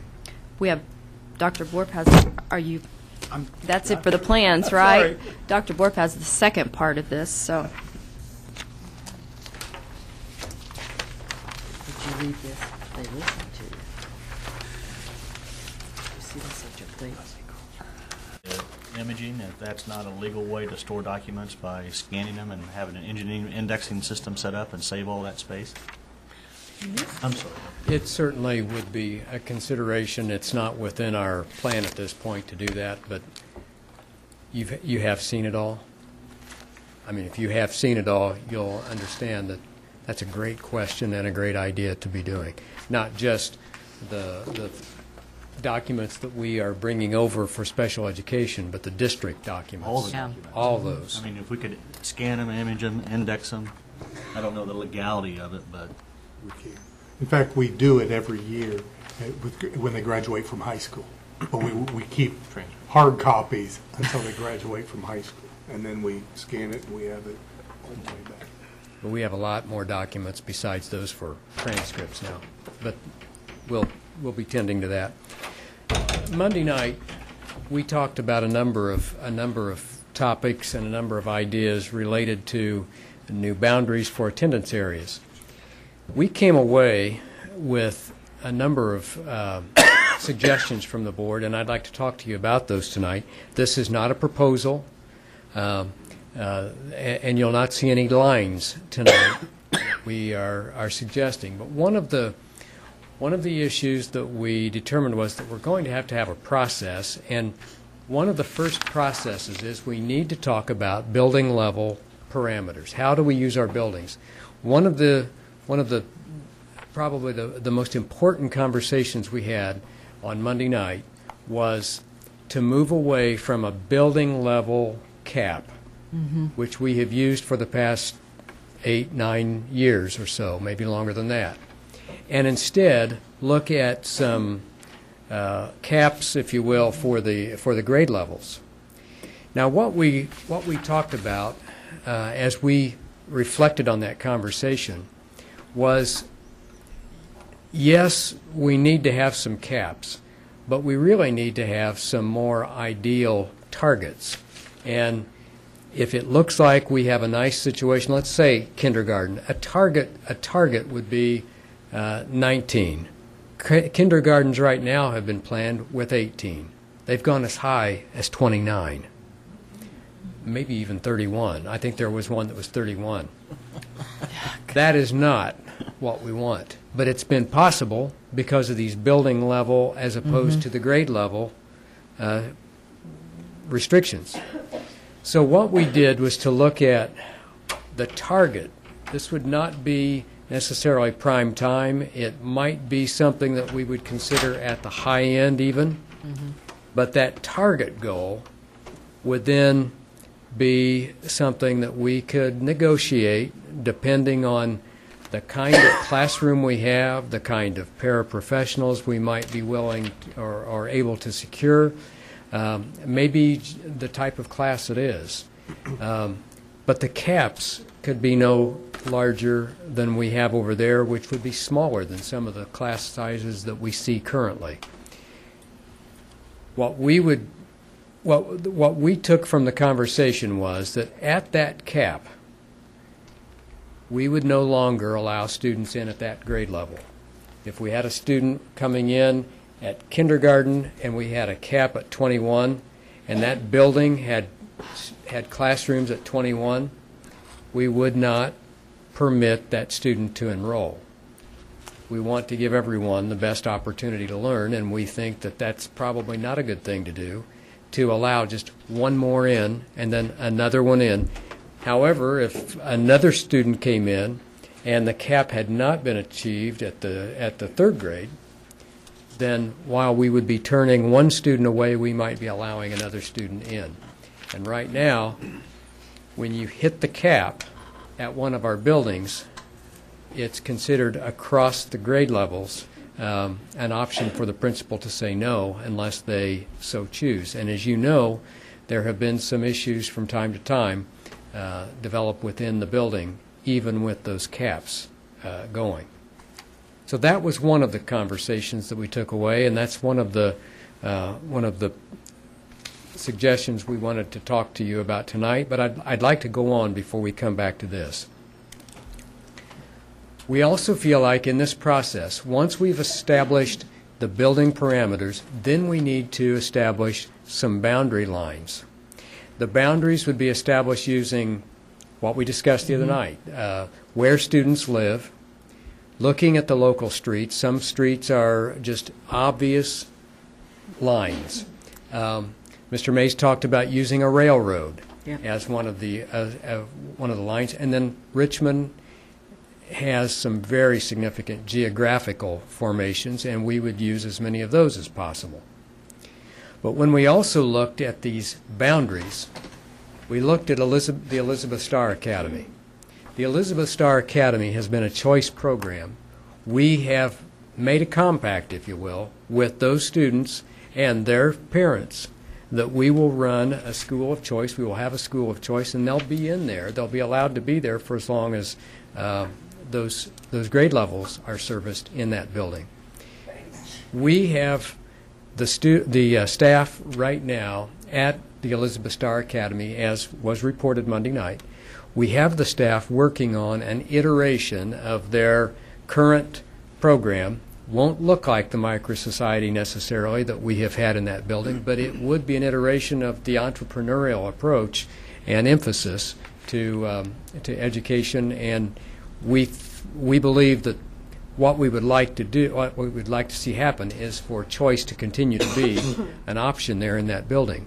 So those students who are currently at the Elizabeth Starr Academy, and that's almost 50% of the enrollment, would be grandfathered at the Elizabeth Starr Academy. In addition, students displaced from their home district in the past by Administrative Guideline 5120 would also be grandfathered. It's by our board policy or by our board action that we have made a compact with those parents and students to put them in other buildings, and we have told them that that would be their home district. That would be their home building for as long as they would choose to be there. So we would grandfather those. The out-of-district students who are already in place would also be grandfathered.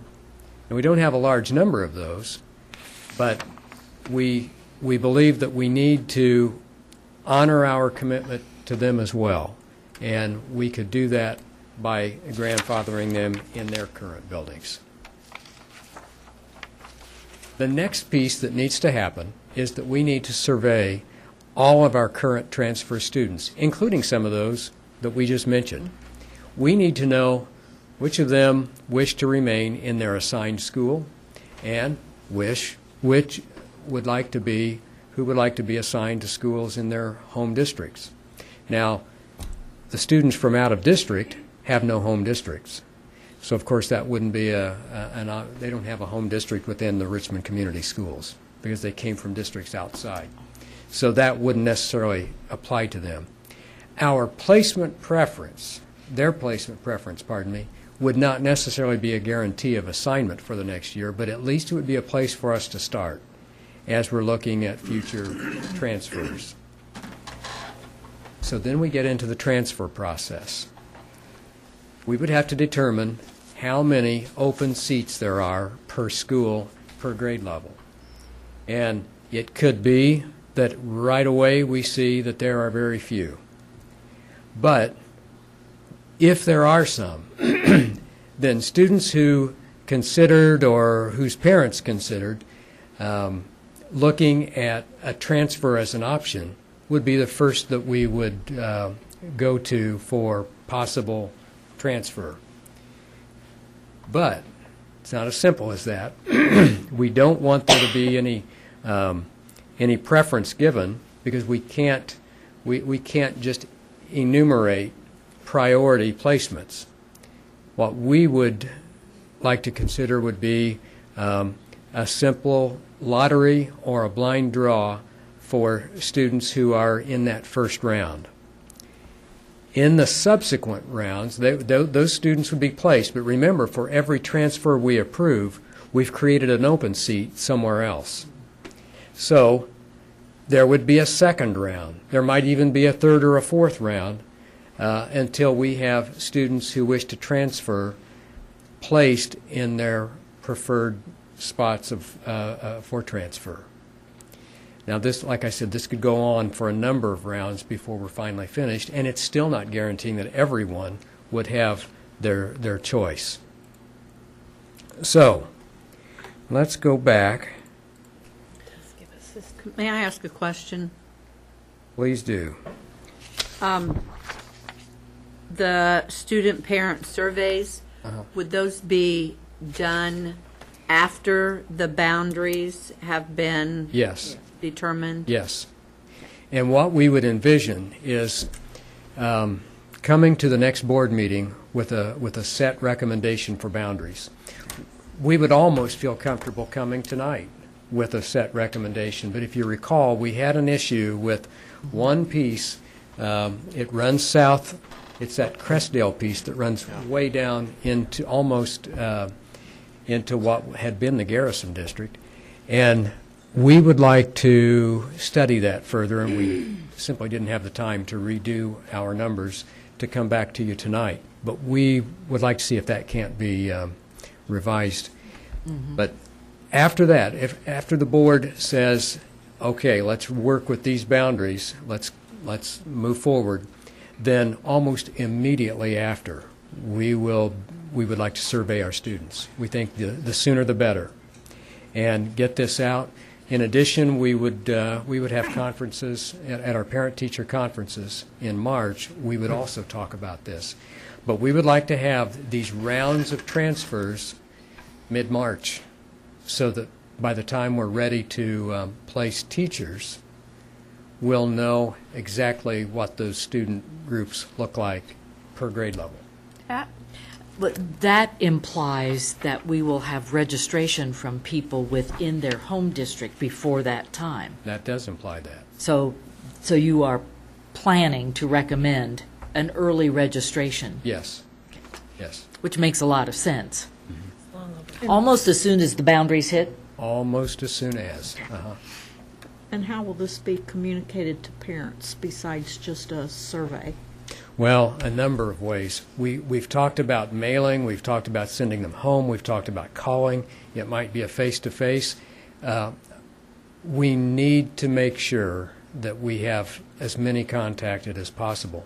We also know that there will be some who will tell us they're fine with where their students are. They would prefer no transfers. But we have 205 of those students. It's not as though we have the entire district. We have 205 to contact, and we can manage to do that. Okay. Other questions? Well, we have made a lot of progress, I think, in the past few days. I guess I need to think about this a little bit because the first time we saw this was at our place tonight. So. Well, you're going to have 2 weeks. Well, I say that because I want to make sure we also, when the decision is made on the boundaries and when the decision are made, our policies, I also want to make sure that we have ample time to have those advertised so that the parents can see those before we comes back to vote on it. But as I was going through thinking about our discussions on policies Monday night, I'm wondering if we should not be a little bit more refined on what we're looking at towards policies before we establish the boundaries, because part of my thought process here is if we're looking at grade level caps and we have targets and then a recommended cap or whatever term you want to use, some of our problems that we have on opening up seats to what I call transfer students from another district, maybe some of our problems can be eliminated if, let's say, for example, you have a kindergarten target at 19 or 18. I think once we hit that target number, then I think we close the transfer request. That window's closed. That's considered full. And then the difference between the target and the cap can be left for home district students that move in, or the rare case where we have a family move in that has 3 children and 2 of the grade levels are fine and we can accept them, but that third child, we don't want to send the third child to a different school. So I just think that some of our issues that may arise if the policy is clear. At this target level 18, transfer in. It's closed. It's closed for those transfer students. Period. How do you envision our policies? We will have a policy draft for you on Friday in your update. That's good. Because as we were talking last night about who do we grandfather and who we don't, students displaced by what we've currently replaced by 5120, I'm not sure exactly what that number is. I don't know if we're talking about 10 students or 100 students. My guess is that number there in itself may not be very high. 67, I think. So that's, and the other, and I'm not so sure that the out-of-district students currently is over 200, correct? Out of district? No. Or out of the transfer, out of home district. 205. So we're talking 275 students being grandfathered. No, the 70 No, are included. 205 in the is 200. total. Yeah, just 205 So How that, many that includes the 67. ones that includes the ones already by the. by 5120, yes. Okay. Well, but if you look, most of what you're talking about are administrative guidelines. That's right. Correct. The policy is fairly general and universal, just Well- describing what That's right. enrollment and And we can Also talk understand about that, the but I also the believe that guidelines. The policy could be a little bit more, I mean, the administrative guidelines, that's fine, but I think the policy, in my opinion, could be, targets and caps could be listed in the I don't know, you policy. better be a little bit careful about putting all that in a policy, I think. Well, I just want to make sure that we're, Do you normally do that in a policy? No, you wouldn't put such specifics in a policy, but let me ask you to comment once you've seen what it is that Yeah, we're okay. proposing. Right. Because we're also taking what you're saying tonight, and we'll be factoring that in to the documents that we'll be sending your way on Friday, and we'll give you some time to study those. because I think if some of that is changed also to that there is a application process that the parents or family would have to go through to request the transfer. There's a lot of things in that I want to eliminate where we're at today, the problem that we're I at today. couldn't agree more. And of those 205 K to 4 students, there are 41 who are there because their homeschool was full. So we're talking Okay. about grandfathering 160 students. What? 41. It was set out. 41 instead of 67. 41 students are because of 5120. Correct. But we have 204 students currently out of district. Right. So our number of grandfather students becomes 160. Not for the policy we presented Not, tonight. no. I'll just wait till Friday. Linda? Well, now, are the students that could be grandfathered, are they going to automatically be grandfathered, or are they going That's to the be survey. asked? Yeah, that's Surveyed? Yeah. Asked? They'll be surveyed. Okay, so here's what I'm trying to figure out. Does one thing have to happen before the next thing Yes. happens? So It's I'm trying sequential. to figure out the process, because I'm thinking, well, right now, we could be asking the ESA students, because we know who they are, right? We know who are out of the district, the ESA district, right? Mm-hmm. But we might not know what the ESA district is, because that boundary might change. I see, okay. Yeah, because the homeschool boundaries have not been established for that to even be asked. I mean, some of these kids may be grandfathering may be moot It could be. when you look at some of where they were. So could you kind of break that down so that we have the process of this has to happen and then this happens and? It's pretty much, yes, I can do that, but it's pretty much in the order of the PowerPoint. Okay. You're going to be sending us a lot of information on Friday, it sounds like. We will be sending you some sample or some draft policies, guidelines. For example, you haven't even seen the transfer policy that would then be a permanent policy after this transition has taken How place. can we communicate back questions and so forth? I hate to wait 2 weeks to discuss it. Send the questions back. And I wouldn't mind having a couple of board members meet with me next week to go over it. That's a good idea. And on the questions, if you could then relay them to us so that We know what. we have that Some information frequently asked also. board Yeah. questions. Well, that's the can do bad that. thing about when you do You don't get anyone to individual volunteer for it. people get left out, so. Aaron, did you have a question? I think I did. There was something I was going to say. Oh, going back to, I think somebody made the point in regards to that family that may move in that has the 3 and and the one that can't. I can see that happening, and with whatever is happening with the guideline or the policy to ensure those parents who we are, because of this action that we may displace, or those who have a desire to stay with us, that, lack of a better expression, that if we're going to make the error, that we err on behalf of the parent and the family, keeping in mind their needs, so that, and I know that you've discussed this before, so that we're not having them to make those crucial decisions of 2 here, 1 there, and all that. Because again, I'm thinking about the in our policy. I'm thinking about the needs of the families. Right. And if you read 5120, which was very enlightening, I thought I knew it.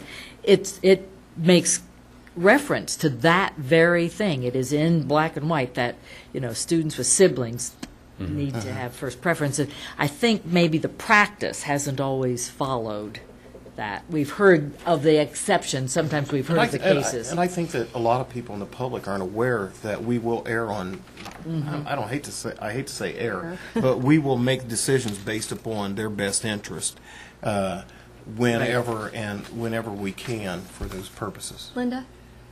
Well, you haven't included anything about the 5th and 6th grade here. This is only on the K4.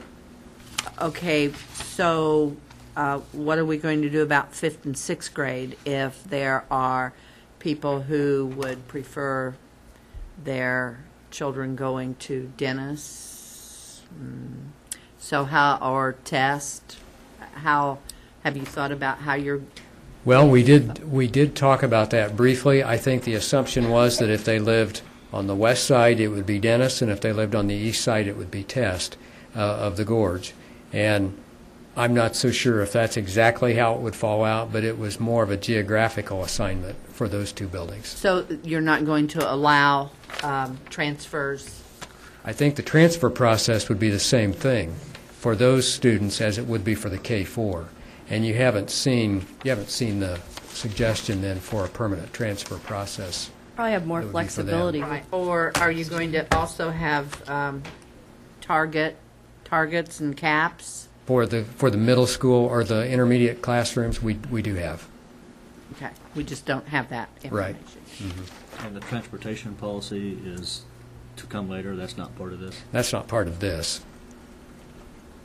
I think they need for us to set what we're doing, so that then that can be forthcoming. Go ahead. Well, also, I need to understand the process that we are using to discuss this and to make a decision. So is it expected that at the next meeting we will take a vote? We'll propose one. We'll propose we will make a recommendation, and we would like to have an up or down on that. At the next meeting. Uh-huh. And you plan to send out That really it really is concerning to me. I don't know if it's concerning to anyone else, just because it seems as though we have a lot of information here that, to me, I work best, I guess, in talking with people face to face and hearing what other people have to say.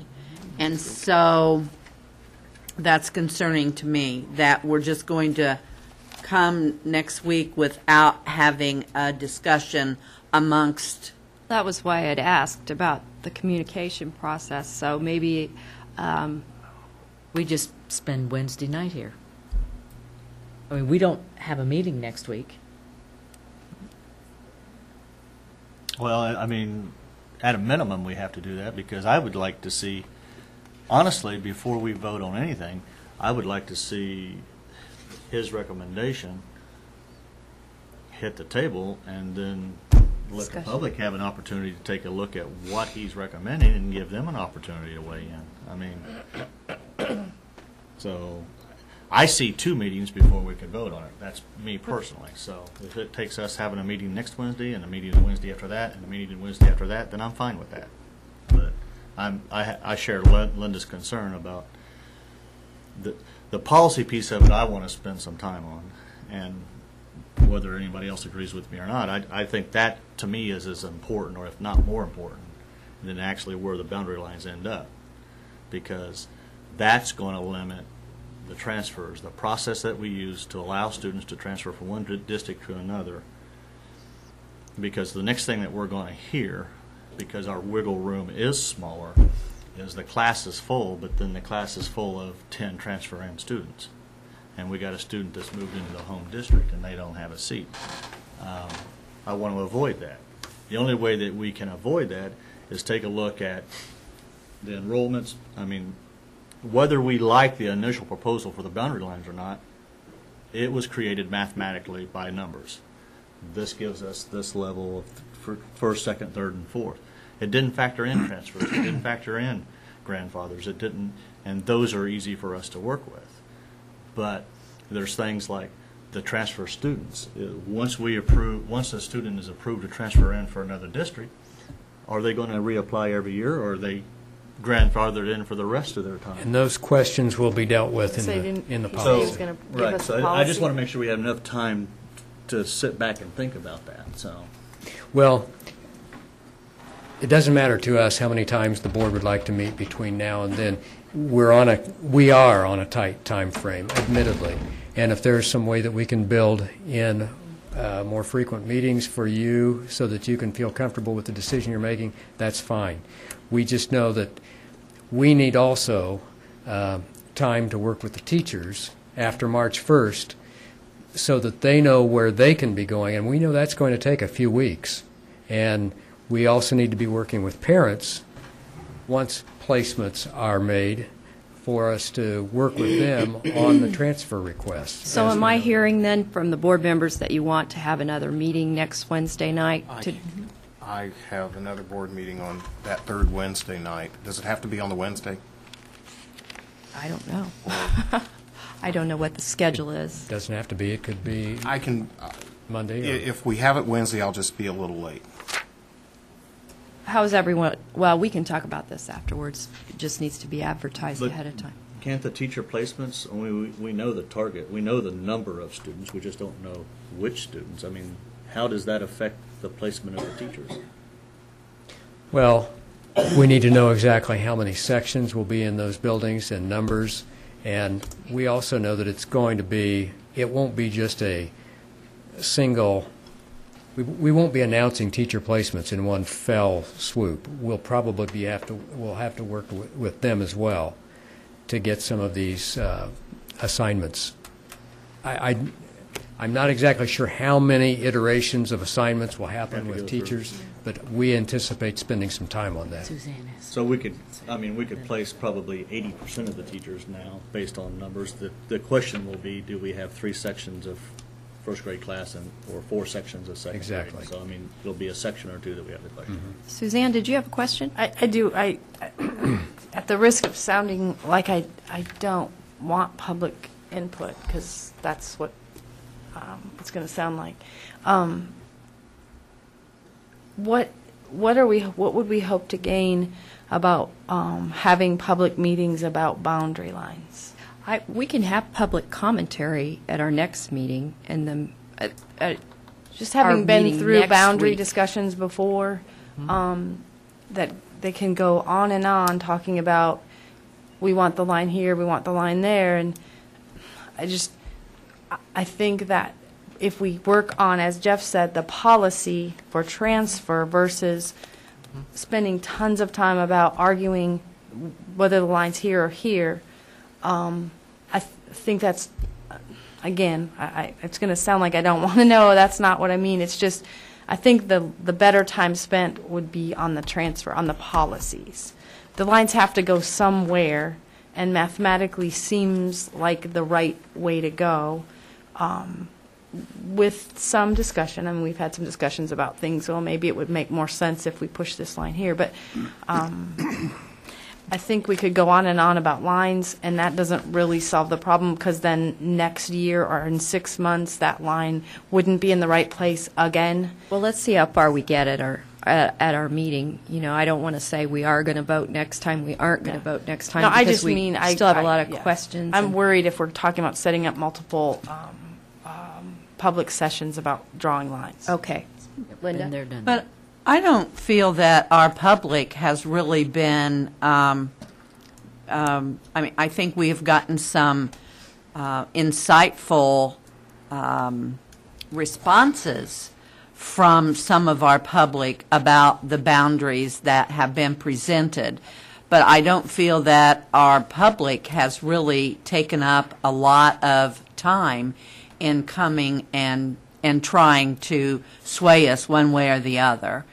And at least it doesn't seem, I mean, we don't have a lot of people here tonight. No, We I thought didn't- you were talking about like big open public meetings, and Oh, we've been through no, that multiple times. And I I'm just think that's talking a about for the board to have Okay. appropriate Okay. discussion concerning No, I agree with these that. In front of the public. important Yeah, no, I agree with that. decisions that we're going to be making, and that I just didn't feel that I would be comfortable in coming in 2 weeks, regardless of how many questions are shot across the email or whatever. No, I don't disagree with that. I was just worried about, like I said, Yeah, I've been through the boundary conversations before. I and think, yes, it's many of us have. Pretty fruitless.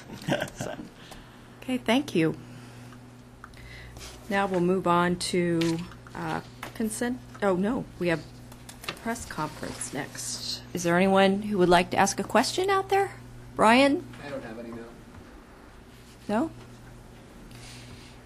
So now we'll move on to consent items. Okay, we have consent items tonight, including the approval of the January 25th, 2012 meetings, also the Human Resources, recommendation from Human Resources, including the addendum as posted, and summer school offerings.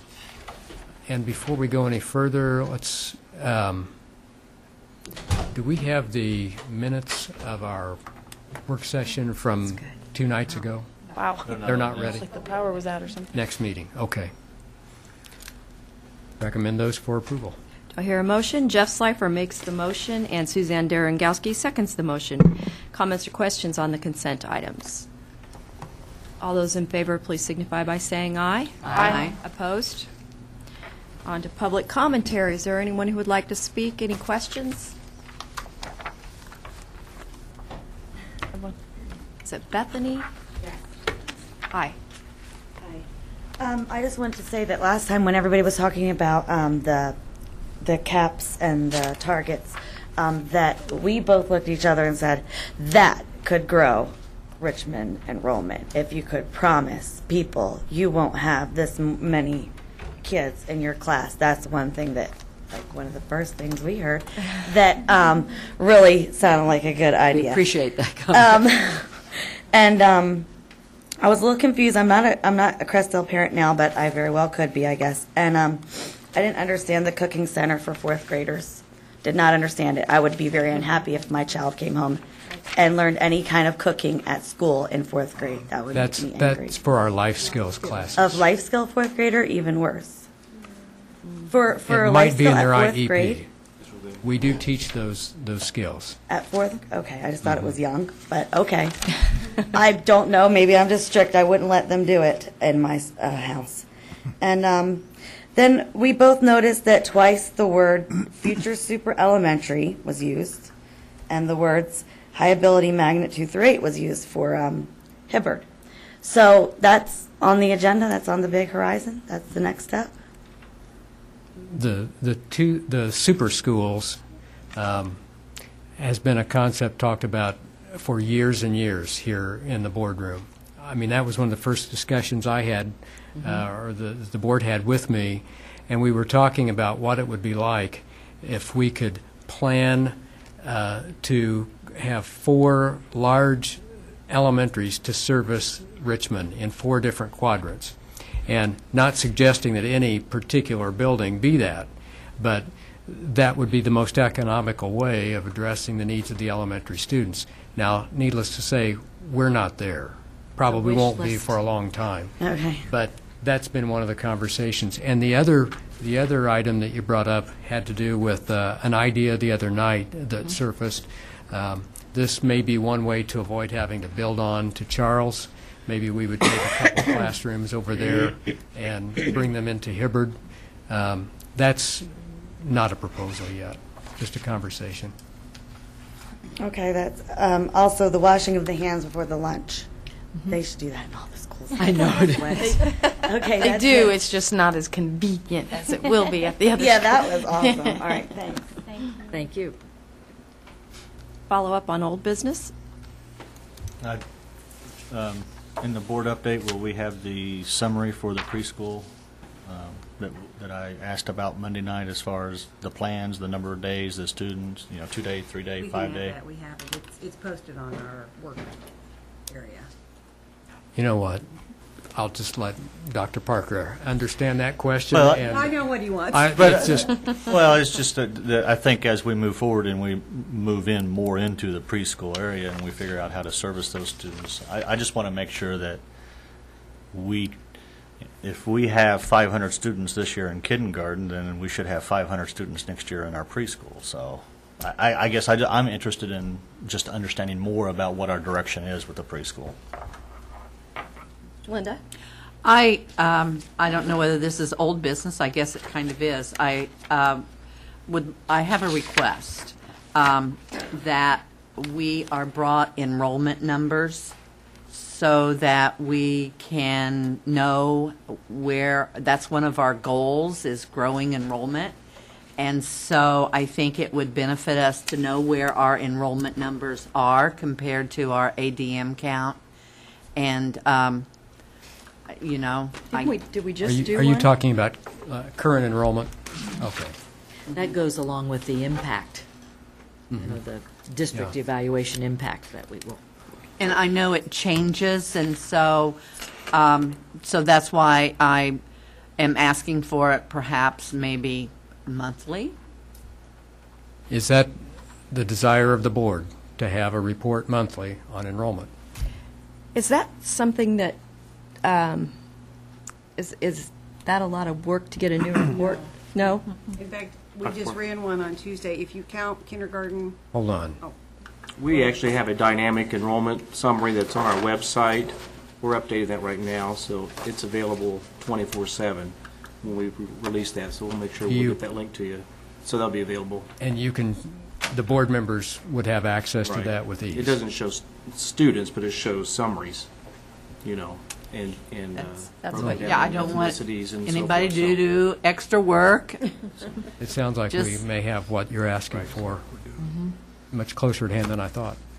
Thanks. Technology is one. Another thought. This year, we updated and made a new district evaluation plan, and it called for updates throughout the year. And so the executive committee talked to Dr. Borf about this last week, about getting an update on how we're going towards our strategic goals, and he is putting that together so that we can have a report on that. Okay, other old business. Then we move on to board and superintendent, reflections, reports, and celebrations. You want to talk about the divers? Yes. Yes, go ahead. Go ahead. No, we have 2 divers that qualified for the state. They were 7th and 8th in the region, or 6th and 7th. 6th and 7th. Marion Camus was 6th and Sarah Sheridan was 7th.